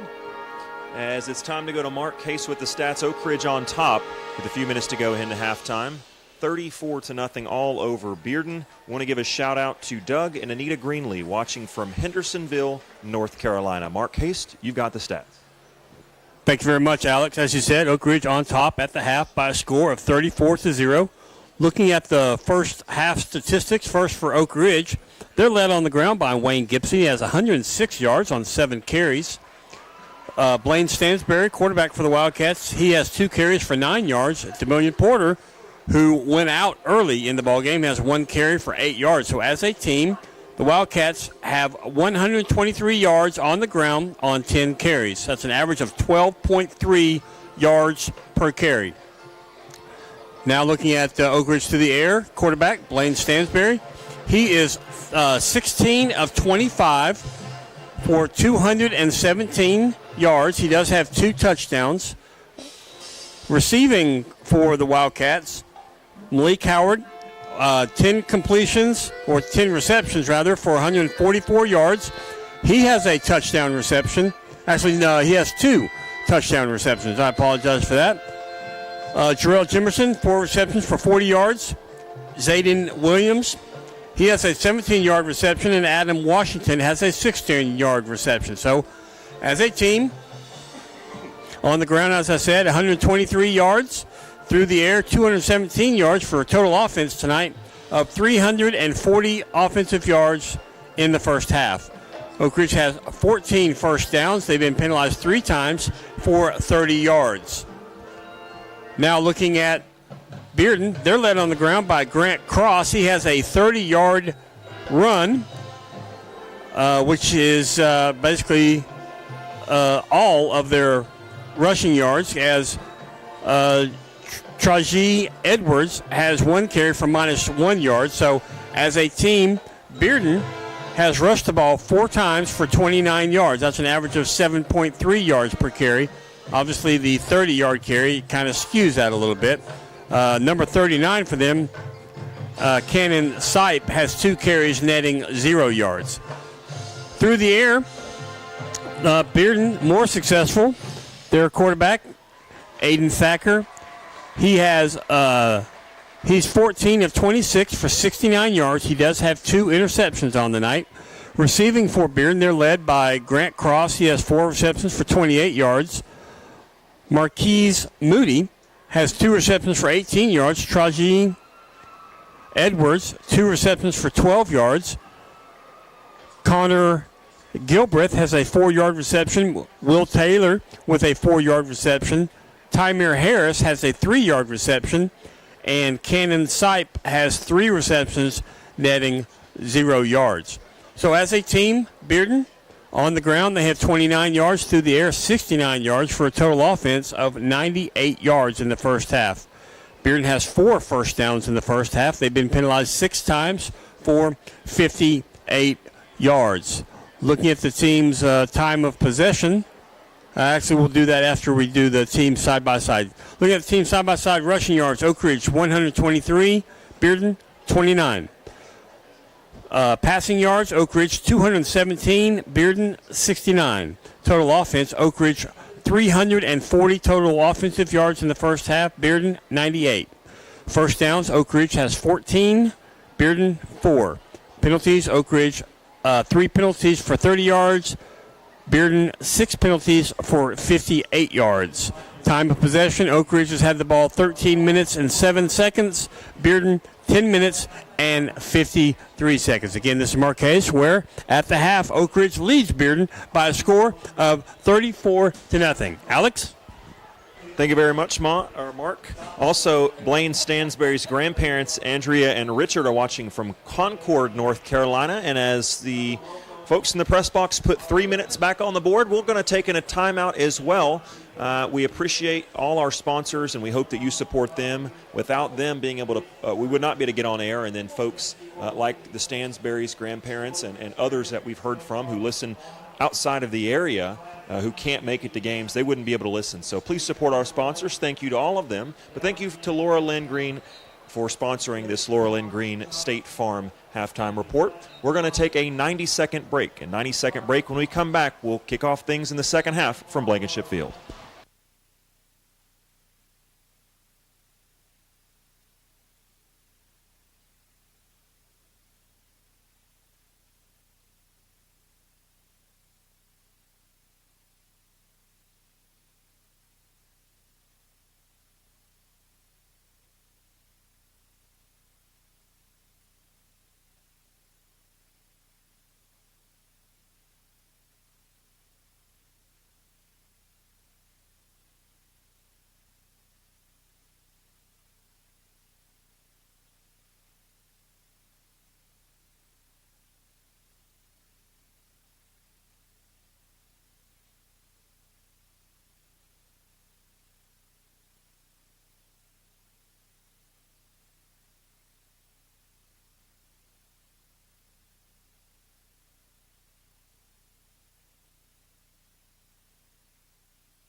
Welcome back to Blankenship Field. Alex Myers, Mike Sheehan with you. Thanks to Mark and Shauna Hayes for the stats. We'll get it back to David Clary for kickoff in a moment. We want to run down the sponsors one more time. The Fox Insurance Group, OBGYN Associates of Oak Ridge, East Tennessee Spine and Sport, the Oak Ridge Utility District, Betsy Coleman Realty, the Jackson Square Barbershop, Nathan Miser with Shelter Insurance, the Knoxville Orthopedic Clinic of Oak Ridge, Dr. Bill Linehan, DDS, 10 Bank of Oak Ridge, Summit Medical Group of Oak Ridge, TK Wheeler Jewelers, Dr. John Burgess, DDS, Main Street Lofts, MacArthur Animal Hospital, The Pizza Inn, Jimmy Norman with Joyce, Meredith, Flitcroft, and Norman, Fats Barbecue, the Oak Ridge Pharmacy, David Ewen, CPA, Sextive Automotive Group of Oak Ridge, the Oak Ridge Boosters Club, Tennessee Army National Guard, Bob's Washboard Laundromat and Bob's Wash and Fold, and Laura Lynn Green with State Farm Insurance. Mike Sheehan, got a minute or so before half. You got some local scores of interest. Thank you, Alec. Start out with Cleveland and Bradley Central. As halftime, Bradley's up 14-3. Another real score of interest for us because both these games are upcoming for the Wildcats. Farragut leads at the half over Hardin Valley 24-14. Knoxville Halls is up over Carnes 21-8 at the half. And this score is for Beverly Majors. She asked me to do these halftime scores, and I finally got a chance. Beverly, it's 14 for Oliver Springs, 14 for Oneida. Really good game. Powell's beating Campbell County 35-0. And Clinton is down at West is up over Clinton 49-7. Now back to the voice of the Wildcats, David Clary. We are about to kick off the second half. I appreciate you allowing me to rest a little bit. You know, after 40 or 50 years of doing these ball games, sometimes I need a little bit of a break. As the Wildcats will be kicking off, leading 34-0, and we might have a running clock if the Wildcats can get on the board here. We've had a couple of those, several of those actually this year. Next week, the Wildcats will be off. They'll be taking on Hardin Valley 2 weeks from tonight, then Farragut, then Maryville to close out the year. But we'll hope you'll be with us 2 weeks from tonight as the Wildcats take on Hardin Valley. Wildcats getting set to kick off. 34-0 our score. It was total domination by the Wildcats in the first half.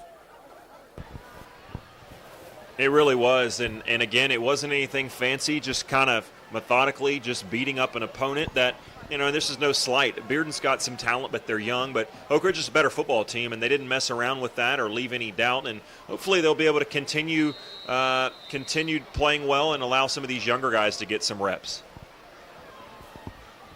Eli Pearson to kick off towards Jackson Square, and here it is. It's a high end-over-end kick. It is going to be in the end zone, and that'll be a touchback. A rarity earlier in the first half when we saw a couple of Eli's kicks not get into the end zone, but he's back to regular form, and he's also knocked down a couple of field goals in this one. It'll be Bearden's offense taking on the Wildcat defense. Why don't you run down those starters on defense for the Wildcats? Yeah, David, and one thing that we talked about last week, Coach Ring in the post-game interview, he talked about potentially getting Eli the record. Maybe today's a game where if Eli's feeling good, they can go for it if he gets a chance to make the longest field goal in program history. Defensive starting lineups up front, Dominic Vasquez, Tim Walters, and King Sandoval. At linebacker, Amani Bishop, Blake Woody, and Caden Stewart. And in the defensive backfield, there's 5 of them. 2 corners, Zayden Williams and Jarrell Jimerson. A couple of safeties, Tyree Porter and Chavez Williams, and then Wayne Gibson as well. Here's the pitch to the running back, and he moves the ball forward. Ball comes bounding out of there, and it'll be T.J. Edwards on the carry. The stop is made by the Wildcats' Dominic Vasquez, along with Oak Ridge's, looks like King Sandoval, and a host of other Wildcats.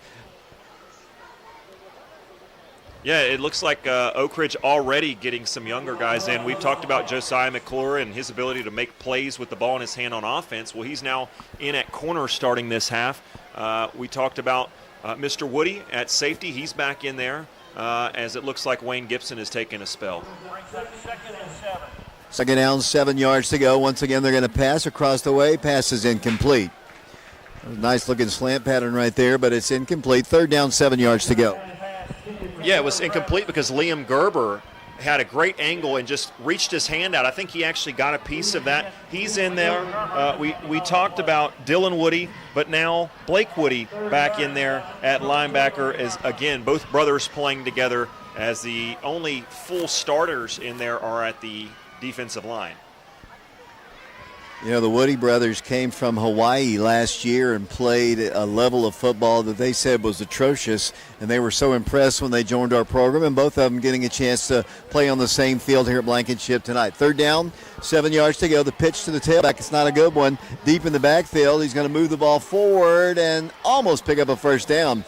He's going to go down officially at the 29-yard line, making it 4th down and a yard to play. Go, the ball put down at the 29-yard line, 4th down, a yard to go. Dylan Woody there on the stop, and down 34-0. I see no punter. Looks like they'll go for it.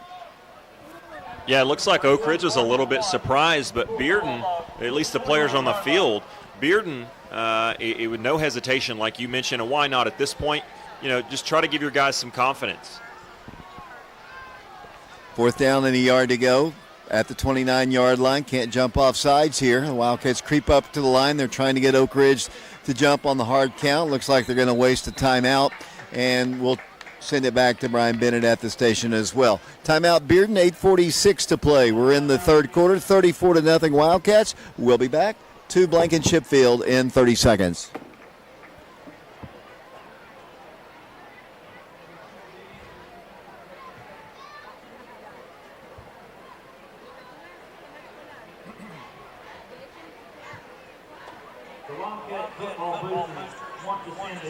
Heartfelt thank you to the Oak Ridge High School cheer team, dance cast, and the Wild Band for bringing the perfect amount of pep to Blankenship Field each week. Our football team, coaches, and boosters truly appreciate the energy and support from these amazing groups. Thank you once again.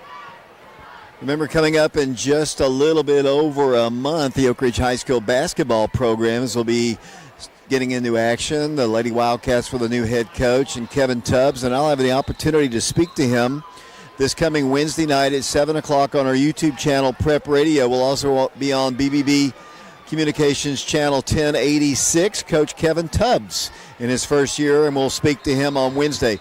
They do bring the offense back out on the field, 4th down and a yard to go. I'm surprised they wasted a timeout there, and now they're going to go for it. Here's the handoff to the back, and he does pick up the first down. Just barely got across the 30-yard line. 1st and 10, Bearden Bulldogs. He didn't need much, and he didn't get much, but unfortunately, he got whatever he needed. He got about an inch, maybe two more than that. But Bearden, hey, why not? Just show some chutzpah here and say let's try to get it. Because the reality is, David, at this point, if you're Bearden, you're not trying to win this game. You're trying to get better so that you can have a shot to win a game later in the season. The Wildcats trying to go 3-0 in region play. Wildcats with a victory today, I think mathematically will put themselves in the playoffs. Here's the throw to the man in the backfield. He breaks down the sideline and is tackled by Tyree Porter, but he dives towards the sticks, and I believe he might have another first down for the Bearden Bulldogs. Nice play by the Bulldogs. 1st and 10. Let's see. They're going to move the chains. 1st and 10 Bulldogs. Are they? They finally do. I was going to say it's right in front of the official, and it's pretty clearly he's got it. And they just had a little bit of delay. Maybe they like to build some drama, but a great effort there from the guy with the ball in his hands at the end, just kind of jumping and almost like he was going towards the goal line, just stretched it out just enough to get that first down. 7:23 to play, third quarter, 34-0. Wildcats. We're on WIJV 92.7. PrepRadio.com. Here's the pitch to the tailback on the toss sweep. Tries to get to the corner and kind of does get a few yards, not a whole lot of yards. Got up to around the 43-yard line. That was Edwards once again. It'll be a gain on the play of 3. 2nd down, 7 yards to go for Bearden, trailing 34-0 here at Blankenship Field. Looked like Tyree Porter, Caden Stewart, and Josiah McClure all there near the end of the play to make the stop. McClure, just really impressive how young he is and how much, David, the phrase to me that comes to mind, he just looks like he belongs. 2nd down, 7 yards to go. Yeah, he's going to be a fine one. He's a great little baseball player as well. Got the chance to talk to him a lot this summer down at Truist Park. Here's a pass. Intercepted again by Oak Ridge. Tyree Porter with his 2nd interception of the ball game. There is a flag down on the play. We'll check the call. It's, I think, going to be on an Oak Ridge defensive lineman. The question is, did it happen before the interception, or is it going to be Oak Ridge ball, but they're going to be penalized after they get possession? Oak Ridge's defense right now is still on the field, and we'll have to see. That's going to be the question. It is going to be against Oak Ridge. Holding on Oak Ridge was the call. Maybe it's a face mask, but I think this is going to give Bearden the ball back. They are talking about it down on the field. The officials come over to the Bearden sideline. The penalty yardage stops the clock at 6:20 to play in the third quarter, 34-0. The penalty yardage is stepped off, and they'll move the ball and put the ball down at the Oak Ridge, looks like the 43-yard line. And with 6:18 and counting, the Bulldogs, as that was a personal foul called against the Wildcats. 1st and 10, Bulldogs at the 43-yard line. They'll come up to the line. They started to move the ball a little bit better in the second quarter, and they're inside Oak Ridge territory. 1st down, 10 yards to go. The ball at the 43-yard line once again. All kinds of movement on the line. This one is going to be blown dead. It was almost a lack of movement. The ball was snapped, but most of Bearden's line and one of their receivers just kind of didn't react.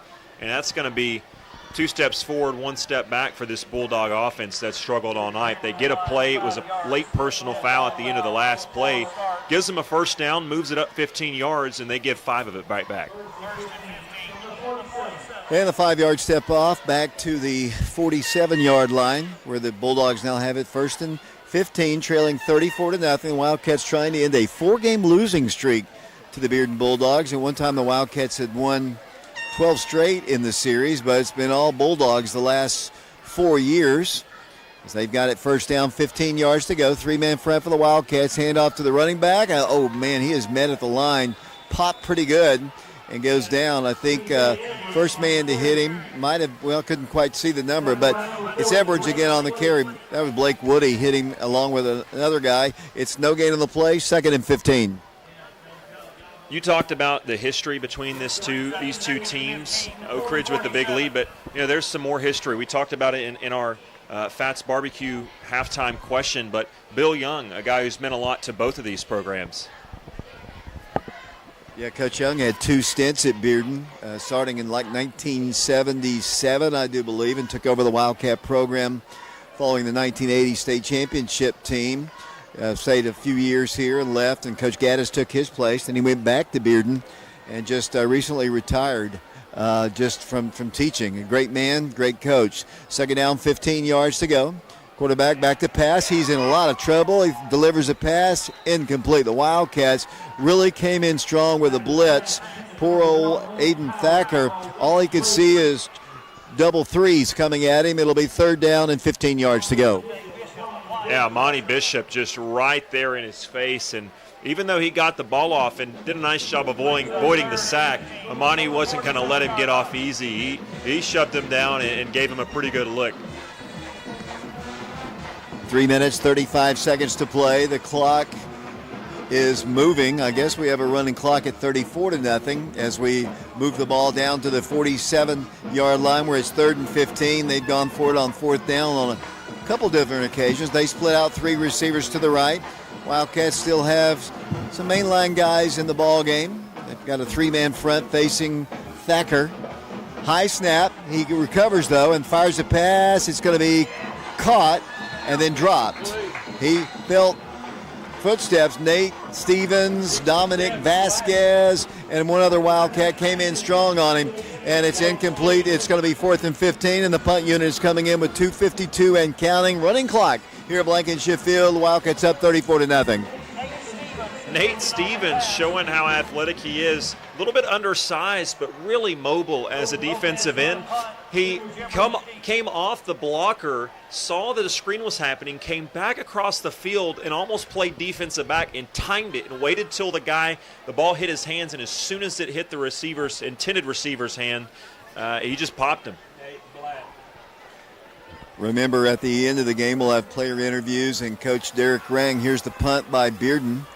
It's a good Bulldog bounce inside the 5, rolling all the way to the 3-yard line, and that is where the Wildcats will have it. First down and 10 yards to go. The last time the Wildcats were back at this area of the field, Wayne Gibson took the ball 90 yards for a touchdown, but in case you just tuned in, of course, Will Presley not able to go, had a collarbone issue last week, and he'll be out for a little bit.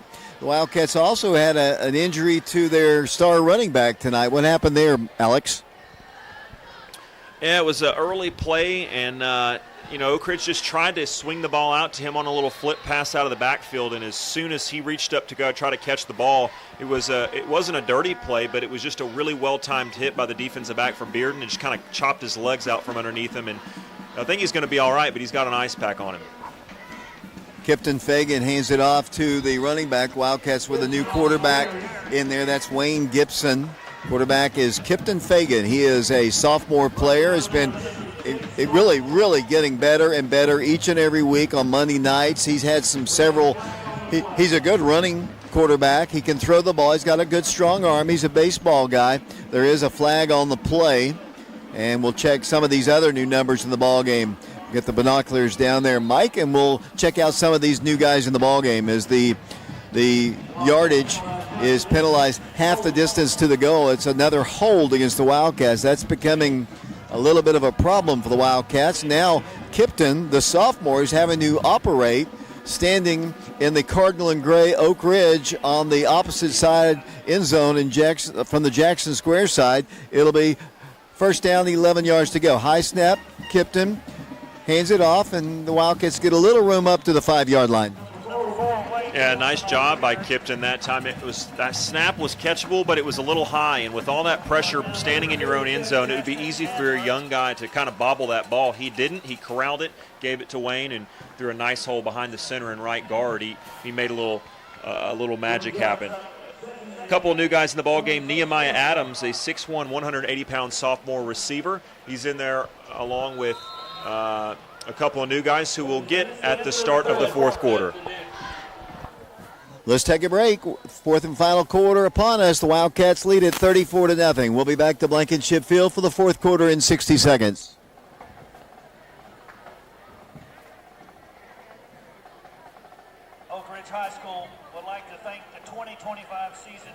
sponsor, Oak Ridge Vision Center. The Vision Center is located at 1143 Oak Ridge Turnpike.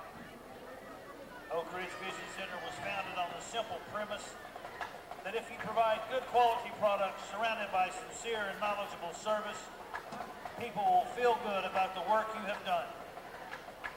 They welcome new patients and invite you to call them for an appointment.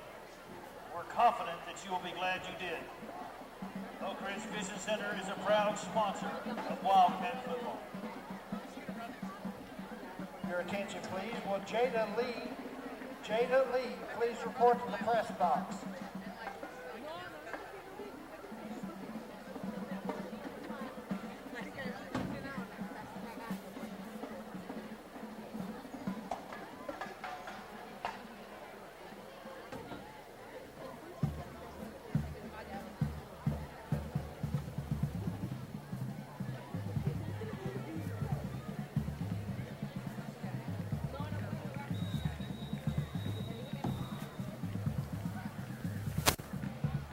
David Clary back here along with Alex Myers, Mike Sheehan, along with Matthew Charles, Preston Fetters, along with Colton Fairbanks, along with Mark and Shauna Hayes and Brian Bennett, Grayson Brown, another camera guy for us.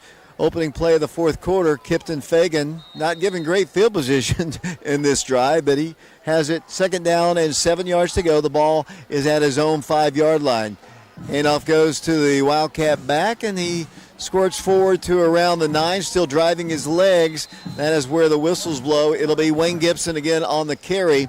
It'll be for the Wildcats. Third down facing Oak Ridge. Third down and a long 4 to go for a first. Yeah, Oak Ridge just leaning on Wayne Gibson, over 100 yards at half, and I'm sure, you know, he's ready to continue to try to add on to what is obviously a career night for him on the ground. Wildcats third down. It's actually more like 5 yards to go. The ball's put down at the 9-yard line. Let's see if Kipton tries to throw it deep in his own territory. He's going to roll to his left. He's a good running quarterback, and he's going to tuck it up the field and go. He's at the 10. He's at the 15. And he moves the ball to what appears to be enough for a 10-bank of Oak Ridge first down. Let's see where they officially put it down at the 14. It is a first down for the Wildcats. Nice run by Kipton. Yeah, really nice. You talked about it. All you've heard about this guy is, yeah, he's improving as a quarterback, but boy, is he a great athlete when he decides to tuck it and run. And you see why right there. Hudson Edwards in there at right tackle for the Wildcats. 10 minutes, 30 seconds to play in the ball game. 34-0 the score. Running clock here at Blankenship. Kipton looking at a blitz. Here's the snap. Here's the handoff. Wildcats trying to move the ball, and there's going to be nothing there. Wildcat back blasted in the backfield. It'll be second down and long facing the Wildcats. Yeah, Zaire Oliver on the tackle as well. Looks like Dallin James is in for Malik Howard this half, playing tight end. We mentioned Nehemiah Edwards in there at wideout. He's in there along with Josiah McClure and Amarian Willis. All three of those guys, really nice athletes with the ball in their hand. Loss of a yard in the play. Second down and 11. 9:55 to play in the ball game. 34-0 the score. I'd like to see Kipton air one out and show the Oak Ridge fans remaining what he can do throwing the ball. He gets the snap. He's going to run it again, and he's got good running room again. 15 slides forward at the 20-yard line. He's only a sophomore, Alex, but he's learned if you're about to get your bell rung, get down quickly, and that's what he did. Yeah, absolutely. That's what came to my mind is, well, hey, he's a smart player. No need to go in there and try to lower your shoulder to pick up maybe an extra yard. Get down, protect yourself, and move on to play another play. Another guy into this ball game, Zaire Oliver and Brandon Roy on the offensive line. Third down, 5 yards to go. The Wildcats have the ball at the 20, their own 20, down to 9 minutes to play in the ball game. Here's a quick pass. It's going to be caught by Adams. He moves the ball across the 30 up to the 31. That is a 10-bank of Oak Ridge first down. Nice pass by Kipton Fagan. First and 10 Wildcats. Yeah, but this all starts up front. Great job by the line. Kipton just was able to catch the ball, turn and set his feet, and fire a quick dart out there with really no pressure on him. Another alignment in there for Oak Ridge. We'll get him in just a moment as we've got a couple of new young guys in there, including Javier Heck. First down, 10 yards to go from the Wildcat 35-yard line. 34-0 Oak Ridge. Kipton at a high snap. Handoff goes. Once again, not much there. Going to lose a couple yards. The snap a little bit high, and by the time he pulled it down, there were some white shirts in the backfield. It'll be second down, and it looks like 10 yards to go. Oliver on the carry. Second down, we'll call it 11 yards to go for a first as the ball's put back at the 34-yard line. Couple of sophomores in there on the offensive line as well. Gage Pellegrin, a guy who usually does some long snapping duties, but tonight he's getting some play at left guard. Also, Zamarian Carroll, 5'10 sophomore in on the offensive line. Josiah McClure is a receiver split to the left side. Willis as well. Adams to the right. The Wildcats with a full house backfield. Once again, actually, looks like they're short a man, actually, as I look down. It'll be once again, a quick pass, dropped. Tending it for Nemo. That's what the teammates call him. It's dropped. It'll be third down and 12 yards to go. 7:19 to play in the ballgame. Does Kipton happen to pitch at all? Because if he does, that certainly looks like he knows how to throw a fastball. That was a short little route, but that thing was on a rope. Yeah, he plays a little outfield. He's actually a catcher as well, so you know he's got a very strong arm. Wildcats third down, 12 yards to go. Ball is at the 33-yard line, 34-0 Oak Ridge. Running clock here. Kipton rolls to his left. Lots of pressure from the backside. Fires a pass incomplete. He did zip it in pretty good, but he was under a lot of pressure from the backside. It's incomplete. It'll be Oak Ridge getting ready to punt. Yeah, impressive play right there by Kipton. They rolled him left, and I'm not really sure how he got the ball off because to me it looked like he was going to get sacked, and as he was getting hit, he had a great effort just to try to get that ball out to Amarian Willis, but unfortunately he just came up a little bit short, and like you mentioned, the punt unit's going to have to come on the field for Oak Ridge. 6:18 and counting. We'll have player interviews and Coach Grang after the ball game. Mark and Shauna will have the stats. The scoring summary hasn't changed since the first half. Mike Sheehan will do that as the Wildcats will punt the ball away. Fourth down, 12 yards to go. A low snap. Punt is away. High wobbly kick. And it's going to be, nice coverage by the Wildcats. Got down the field. That's Wayne Gibson. Got down there quickly. It looked like it was going to be returnable, but Wayne got there like a bullet, like we have seen him do on defense most of the year, and he drops him for really maybe only a yard on the return. It'll be first and 10 Bearden at their 35-yard line.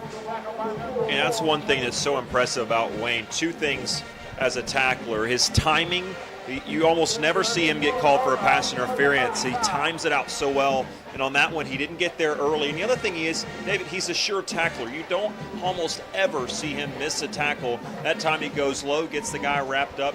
If he misses that tackle, the guy might still be running, but he doesn't. Wayne Gibson, just a really impressive athlete. Looks like J.T. Gormley's back in the ball game. Great to have him back. He played some in the first half, was injured, dislocated elbow, and that had to be very painful. He was wearing a brace forever. That was the Halls ball game and got a chance to get cleared and practice this week, and he's playing ball for the Wildcats. Great to have him out there. First and 10 Bulldogs. Thacker back to pass, throws one up for grabs. Could be picked off, and it is. Zayden Williams intercepts at the 30-yard line, and the Wildcats will take over again. First down and 10 yards to go. So he went with a high, long pass, and Zayden in great position. First and 10 Wildcats. And he's got two now on the night, 2 interceptions, and honestly, probably thinks he should have a third. He made a terrific play on a ball and made a diving attempt and just couldn't quite catch it. But what a night for Zayden Williams. Played more offensive snaps than he's played all year, yet on defense, statistically, one of the better nights he's had of the year, his second interception of the ball game. Ball's at the 31-yard line. You know what I'd like to see, Alex? I'd like to see Kipton Fagan throw one to Dallin James right here, the backup tight end. Oh, I'd love to see that. You know, the crowd would go wild. The teammates would go wild. Dallin James on the basketball team, one of the more popular players that we've seen in quite a while. And one of the backup kickers, Caden Hickey, warming up. So maybe if they can score a touchdown, maybe Caden could get an opportunity. Oh, boy. I'm not sure exactly what happened, but the ball is falling on. There was kind of a trick play there, and it looked like Bearden might have recovered a fumble. They're signaling, Bearden is. They do have it. Bearden recovers the fumble. The Wildcats, a lot of movement on that play, and nobody could get their handle on it, and the Wildcats turn the ball right back to the Bulldogs with 3:23 to play in the ball game, leading 34-0. They had Amarian Willis in motion from left to right, and it's just kind of a timing deal where I don't think that was intended to go to Willis, but I think it may have hit him on the way back to Fagan, or at the least blocked Kipton's view, because it just, as soon as it was snapped, Kipton's arms went up and the ball took a funky hop, and unfortunately it bounced, but it didn't bounce to either of them. It bounced to a Bearden Bulldog. Big Joey Marin's in the ball game now, 6'4", 225 pounds. Had a really good game Monday in the Grace Junior Varsity ball game. Handoff to the running back, and he moves the ball to the 25-yard line, and finally the whistles blow, and the play rolls dead at 2:35 and counting. It'll be a gain of 3 on the play. Second down, 7 yards to go. Alex will be heading down to Blankenship Field to interview some players here in a bit. We'll hope you'll stay tuned for that. The ball is at the 24-yard line. 2:20 to play. Second down, 6 yards to go.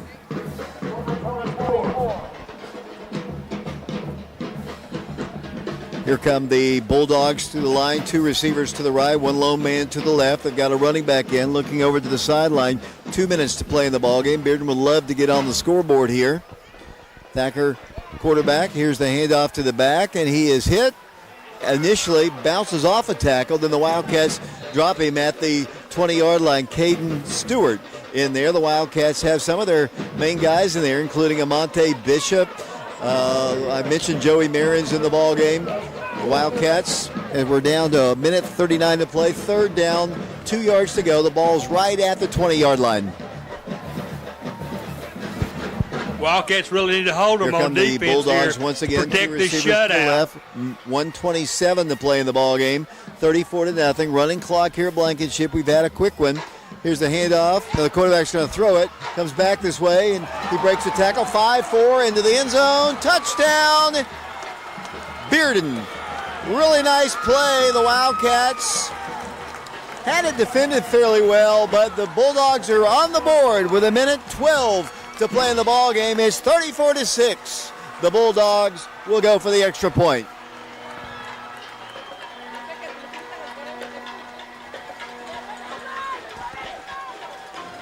Mike, that was a nice play by the Bulldogs.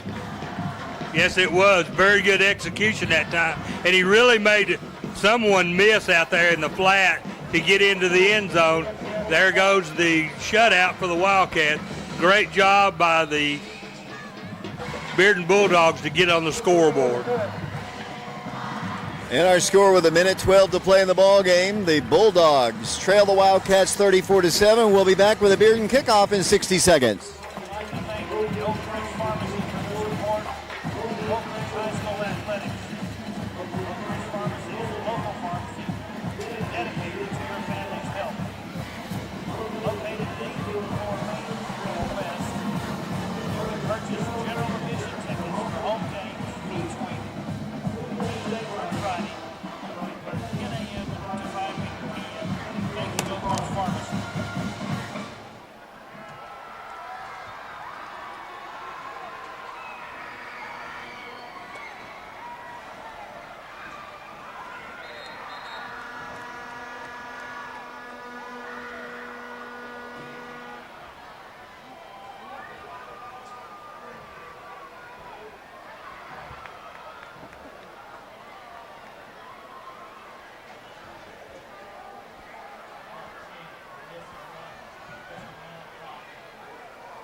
David Clary, Alex Myers, Mike Sheehan back here at Blankenship Field. The Bulldogs to kick off.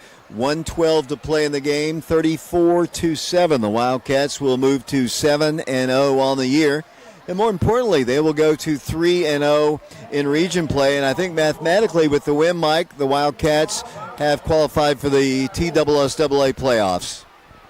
Oh, that's outstanding, David. They've just done such a great job all year long. And after that really hard-fought win last week at Bradley County, to come out here and play as well as they have tonight, been very exciting for the Wildcats. Alex is headed down to Blankenship Field as the Bulldogs prepare to kick off. 1:12 to play. Here it is. High end over end kick, angling towards the sideline, but it goes into the end zone, and that'll be a touchback. We don't have a running clock now. It's when it was 30-0. When it's over 30, you've got a running clock. But now that they have scored, the Wildcats, all they have to do really, Mike, is to take a couple knees. But I'd kind of like to see the junior varsity guys, the freshmen who have dressed out, get a chance to run a couple plays at least. Yeah, it's great to see these guys get reps. I mean, they work hard all year long to get out here, and they're sophomores, but there's some talented players upcoming. I really like the depth the Wildcats are building right now, David. We've still got several games to go, and we may need them down the stretch. Here come the Wildcats once again. First down, 10 yards to go. 1:12 to play in the ball game. Ball's at the 20-yard line. The Wildcats have Adams split to the right.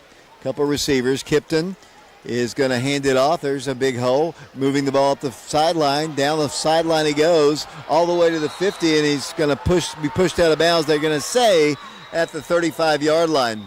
Clock's still moving, though. And now they're going to continue. There's a really nice run there by Zaire Oliver. He's 5'11", 152-pound sophomore. And he stops the clock with 57 seconds to play. Nice run by the young man. And it'll be 1st and 10, a 10 Bank of Oak Ridge first down. That was a very good run by Zai that time. And I don't know why the ball's on the 36-yard line instead of up about the 50 where I thought he went out of bounds. First down, 10 yards to go. Remember, all the touchdowns tonight sponsored by the class of 1989. We appreciate them. Here comes Kipton. 40. Slides again. I don't know why.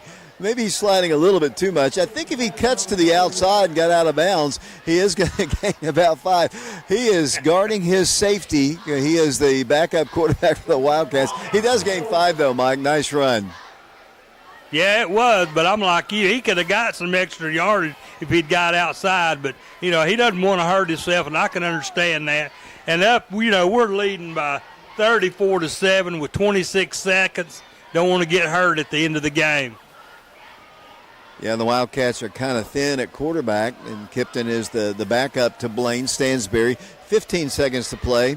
Wildcats working the clock. They don't have to run a play if they want to. The play clock is down to 13. The game clock is at 6. The Wildcats will not run a play. The Wildcats have defeated the Bearden Bulldogs here at Blankenship Field by a final score of 34-7. Congratulations. The Wildcats are now 7-0 on the year. They are now 3-0 in region play. More importantly, Cats just win another home ball game, and as I mentioned, I think mathematically with their third win in the region, I think they've qualified for the playoffs. Wildcats 7-0, Mike Sheehan, for the first time since 2014. Yeah, and it's a good thing that it's the bye week. Let a lot of our little bruises and dings and bangs heal up for a week and a half, so they can come back strong. And when we come to Hardin Valley for senior night, then we got to go over to Farragut, and then the game of the year will be at Maryville on October the 30th on a Thursday night.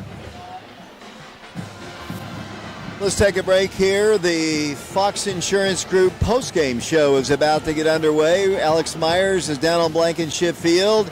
He will have some player interviews along with Coach Derek Rang. We'll have the Fox Insurance Group postgame show with Mark and Shauna Haste. And Mike Sheehan will do the scoring summary. But we'll take a break now. 34-7, the final score. The Wildcats beat Bearden, end a 4-game losing streak to the Bulldogs. We'll be back to Blankenship Field in 3 minutes.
David Clary back here along with Alex Myers. Let's go down to Alex. Looks like he has Malik Howard.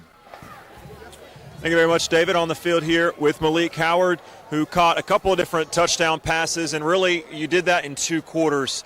You clearly had an advantage. You do most nights, but tonight it looked like you were just so comfortable. How much of that was kind of predetermined? Obviously, Will's a great weapon. You're a great weapon. It's kind of a two-headed snake there, but unfortunately, with Will's injury, a lot more is being on you. Are you comfortable with that? Did you kind of know going into tonight that you were going to be leaned upon a little bit? Definitely, for sure. I feel like about this time last year, we had a similar circumstance where Will goes out, and then I'm pretty much coming into the wide receiver 1 role. And then with D'Amelio going out, too, I knew I had to step up and cover both of those guys.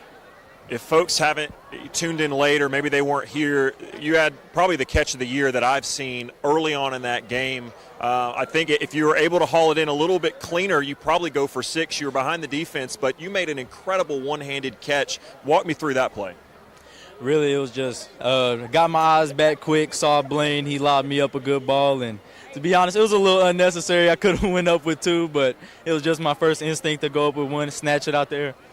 At what point have you started? Obviously, you're a guy, very rare. We've seen a couple of guys do it over the last decade or so. Pretty rare for a freshman to make plays for a team. You did that for this team a couple years ago. Last year started coming into your own. At what point now as a junior have you felt that transition of, hey, I'm a guy that's making plays to, hey, I'm one of the guys on this team that's got to lead?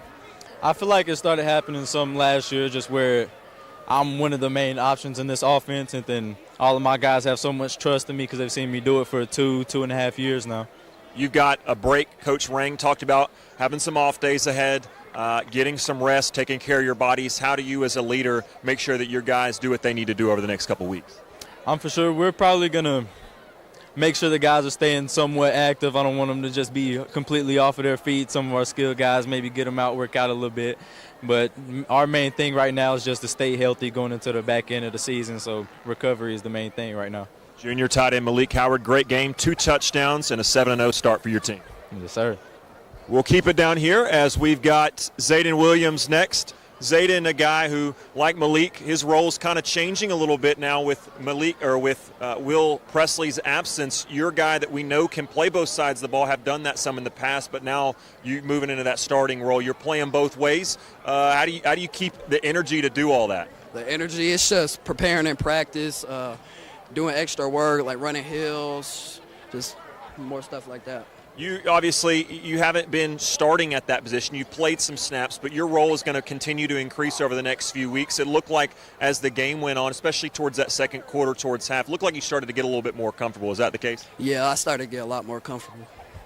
Defensively, you've been a starter throughout the entire year. Coach Kasner has bragged on you in private conversation with me at one point, just saying, hey, he's the lockdown guy, and you have been. And I think some of the reason we haven't seen you make a ton of plays is because opposing teams haven't really gone at you very much. Tonight, that was the case. They started trying to go at you. It didn't work out for them. You had 2 picks on the night. How locked in were you? Super locked in. I'm always locked in 100% every game.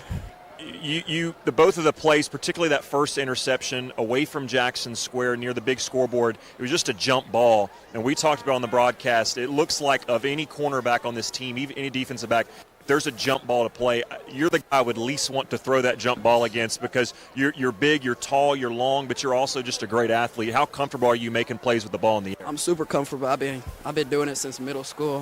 6'2", might as well use something. You also, though, not just a great pass defender, but we've seen you kind of model your game, kind of like Wayne Gibson, like Tyree, Quavez. You guys as a defensive back crew in general are not afraid to come up and hit. Tonight you came up and hit. You won't get credit for it, I don't think, but you created that hit that caused a fumble down here right near where we're standing. Do you like being a defender against the pass or a run more? What do you like, making a big play on a pass or coming up and making a hit?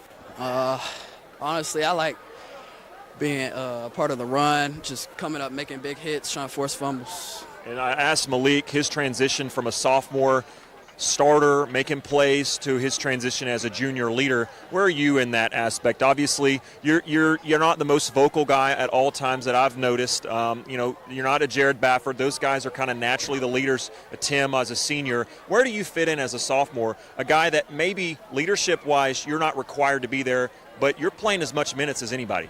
I just follow behind Rel. He's senior. He's the leader. Plays my position. I just listen and follow what he does. Hey, congratulations. 2 interceptions, a heck of a night, and a great start to the season. Your team's 7-0. Thank you.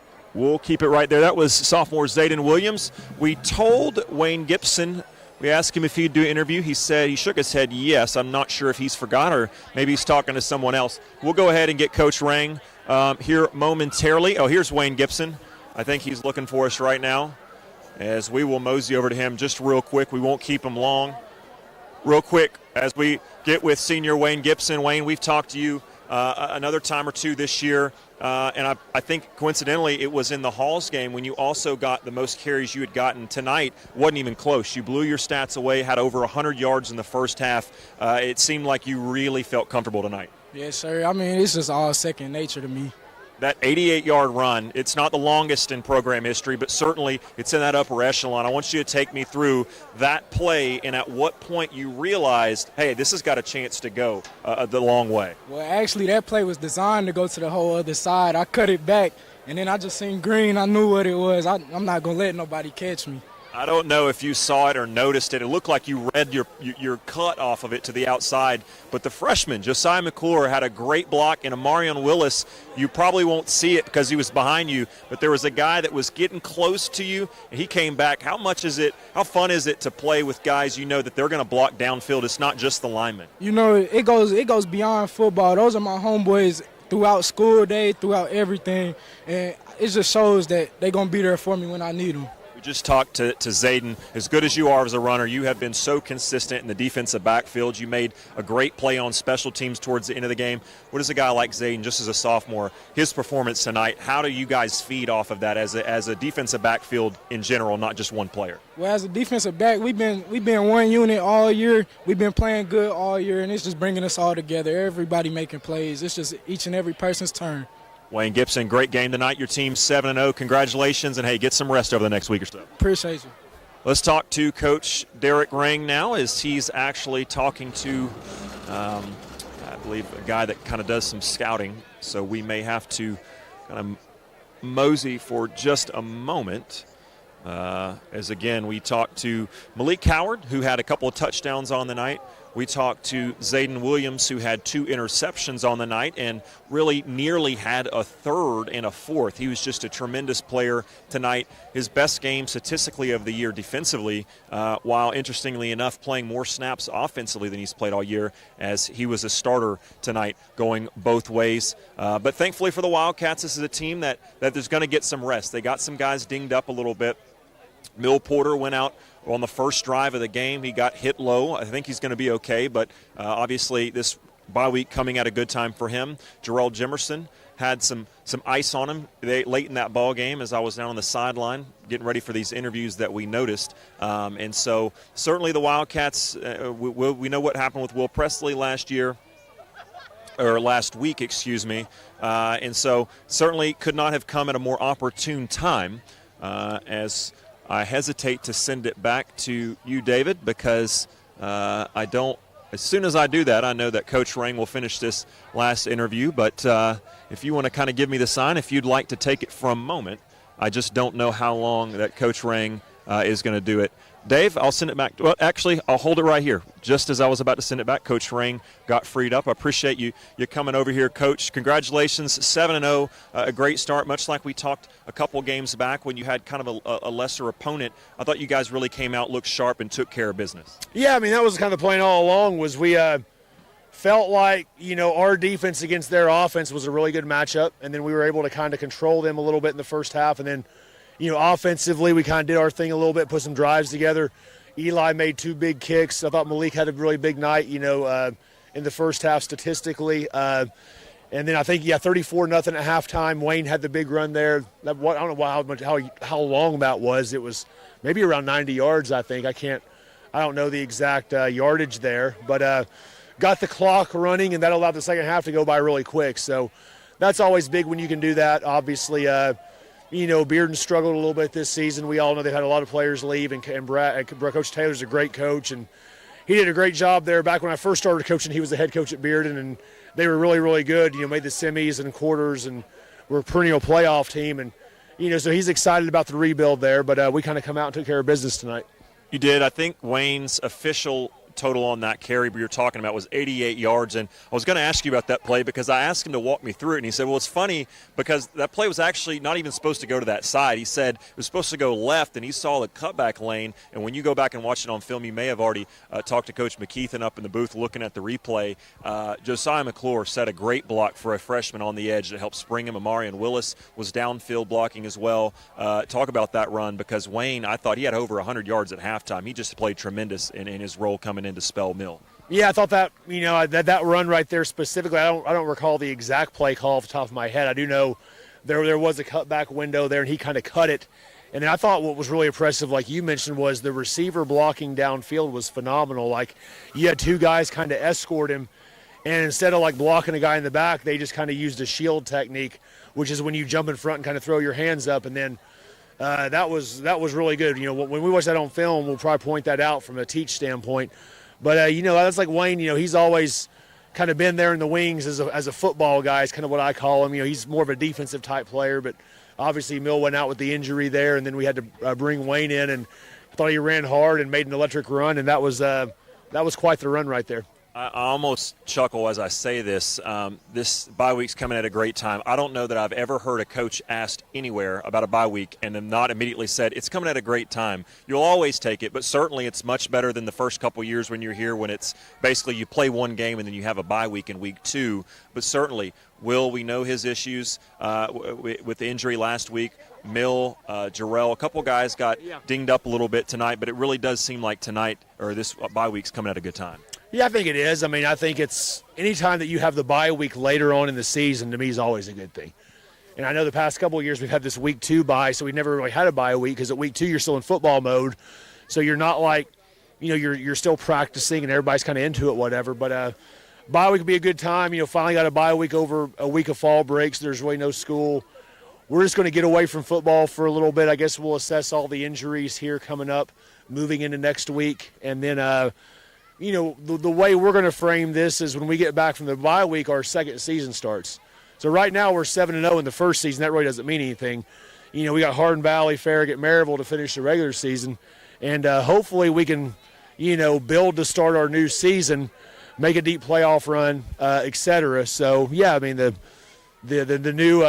new season starts after the bye week. But anytime your bye week's later on in the season, it's always a good thing. Coach, congratulations. Can't start any better than perfect. 7-0 to start the season. Go get you some rest as well in the bye week. Yep, thank you. Thank you so much, Coach Derek Ring. We'll give it back to David Clary. Back to you. Thanks a lot, Alex. We're going to take a quick timeout. When we come back, Mike Sheehan will run down the scoring summary. Then we'll have Mark and Shauna with the final statistics. Oak Ridge wins it 34-7. We'll be back with Mike Sheehan and the scoring summary and the stats following this 60-second timeout.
Welcome back to Blankenship Field. The Wildcats winning 34-7. Mike Sheehan, you've got the scoring summary. Thank you, David. Great night for the Wildcats. They started off the game with 9 minutes and 21 seconds on the very first drive of the Wildcats. They drove it 80 yards. Then on Blaine Stansbury went around left end for a 3-yard touchdown on a great decisive play by Blaine, put the Wildcats up 6-0. Then Eli Pearson came in and kicked the ball between the uprights for his first point of the night, and the Wildcats led 7-0. Then with 6 minutes and 10 seconds left in the first quarter, Eli kicked a 37-yard field goal, put the Wildcats up 10-0. Then with just 39 seconds left in the first quarter, Blaine Stansbury threw a beautiful pass to Malik Howard, and Malik turned and ran into the end zone to put the Wildcats up 16-0. Then Eli Pearson came in to kick the extra point, and the Wildcats led 17-0. Then with 6 minutes and 19 seconds left in the second quarter, Blaine Stansbury threw a 1-yard pass to Malik Howard for his second touchdown of the night, and the Wildcats went up 23-0. Eli Pearson came in and kicked the ball between the uprights for his 6th point of the night. Then with 5 minutes and 11 seconds still left in the first half, Eli Pearson came in and kicked another beautiful 32-yard field goal that would probably have been good from 50 yards for his 9th point of the night, and the Wildcats went up 27-0. Then with 2 minutes and 29 seconds left in the second quarter, Wayne Gibson went around and weaved and fought and ran his way for an 88-yard touchdown with great blocking from his fellow football players, and the Wildcats go up 33-0. Then Eli Pearson came in and kicked his final point of the night for 10 points. Eli Pearson's kick was good, and the Wildcats led 34-0. And then with just a minute and 12 seconds left in the game, Aiden Thacker threw a 20-yard touchdown pass to Jackson Galaxa, and the Bearden Bulldogs were on the board with 6-34 for the Wildcats. Then Thomas Lopez came in for the Bearden Bulldogs and kicked it between the uprights, and the Wildcats walk away with a wonderful 34-7 victory to remain undefeated, 7-0. Thank you so much, Mike. Let's toss it over to Mark Haste, who has the scoring summary. Actually, I'll do the statistics. Oak Ridge victorious tonight by a final score of 34-7. Looking at the statistics first for Oak Ridge, they were led on the ground by Wayne Gibson at 114 yards on 9 carries. That's an average of 12.7 yards per carry. He did have 1 touchdown. Kipton Fagan had 3 carries for 17 yards. Zaire Oliver, 3 carries for 12 yards. Blaine Stansbury, 2 carries for 9 yards. He also had a touchdown, rushing touchdown. Demillion Porter, 1 carry for 8 yards. And Amarian Willis had a carry for -3 yards. So as a team, the Wildcats rushed the ball 19 times, gaining 157 yards on the ground. Through the air, Wildcats starting quarterback Blaine Stansbury, he was 16 of 25 for 217 yards. He did have 2 touchdown passes. Kipton Fagan came in late for the Wildcats. He was 1 of 3 for 15 yards. Receiving for the Wildcats, they were led by Malik Howard, 10 receptions, 144 yards, 2 touchdowns. So he had both receiving touchdowns from Blaine Stansbury. Also receiving for the Wildcats, Jarrell Jimerson, 4 receptions for 40 yards. Zayden Williams, he had a 17-yard reception. Adam Washington, a 16-yard reception. And Nehemiah Adams had a 15-yard reception. So, look at as a whole, the Wildcats had 157 yards on the ground on 19 carries. That's an average of 8.3 yards per carry. They had 17 receptions on 28 attempts for 232 yards through the air for a total offense tonight of 389 yards. Wildcats had 17 first downs in the ballgame.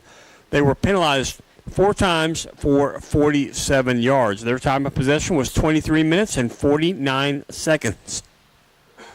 Now looking at Bearden, they were led on the ground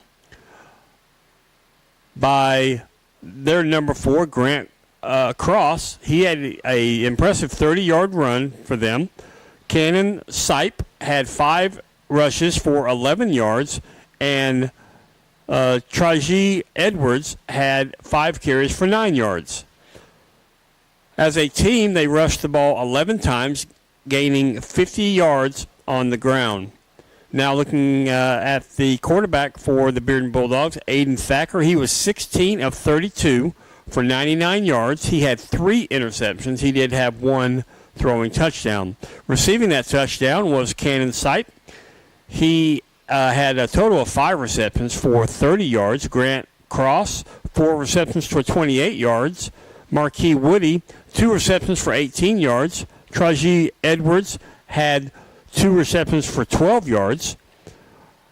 Connor Gilbreth had a 4-yard reception. Will Taylor also with a 4-yard reception. And Tymir Harris had a 3-yard reception. So, as a team, the Bearden Bulldogs had 50 yards on the ground.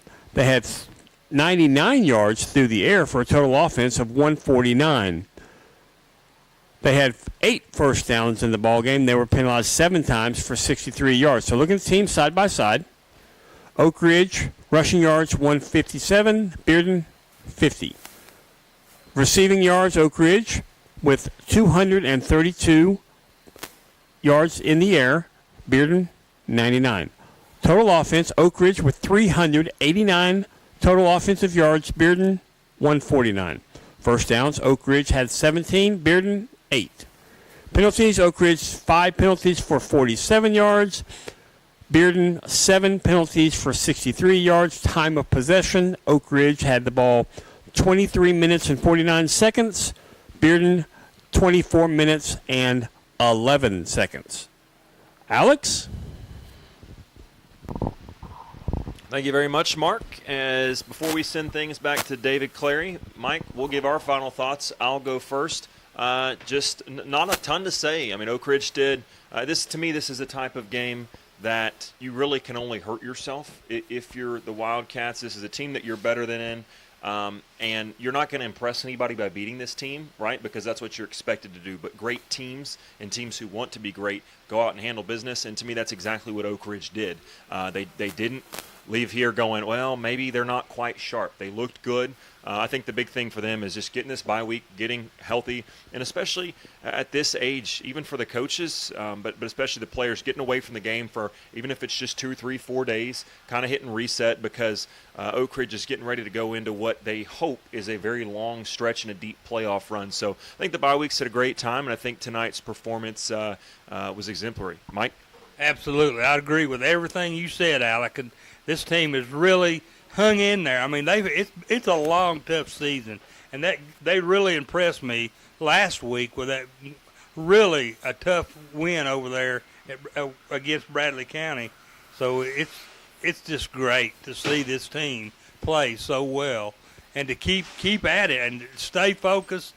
And now, they got a bye week, and it came at a wonderful time. As Coach Rang said, it gives the players a chance to heal and rejuvenate and get ready for this playoff run, as I'm sure they're gonna be able to do that. And hopefully we can go over there and beat Maryville. I hope everybody gets well enough, especially Will Presley in particular, and DeMillion Porter, and come back and just really play strong for the rest of the year. I really enjoy this team. Go Wildcats. Thank you so much, Mike. We'll send it to you, David. Clary? Guys, I appreciate all your hard work today. The final score of the game, the Wildcats win it by a final score of 34-7. As we've been mentioning throughout the course of the game, the Wildcats will not have a game next week. They are in a bye week. And as Coach Rank said, couldn't come at a better time, as the Wildcats will take on Hardin Valley on senior night 2 weeks from tonight. Incidentally, that run by Wayne Gibson was tied for the 10th longest run in Oak Ridge High School history with Jared Stevens, who did that 88 yards against Bradley Central. Appreciate all of our camera guys tonight, Matthew Charles, Preston Fetters. We also have Brown We also had Mark and Shauna Haste, of course, Mike and Alex, of course, always in the booth, and Brian Bennett back in the studios. Our next broadcast of Oak Ridge High School football 2 weeks from tonight when the Wildcats take on Hardin Valley. Once again, our final score from Blankenship Field, Oak Ridge wins it 34-7. Until 2 weeks from tonight, this is David Clary saying so long, everybody.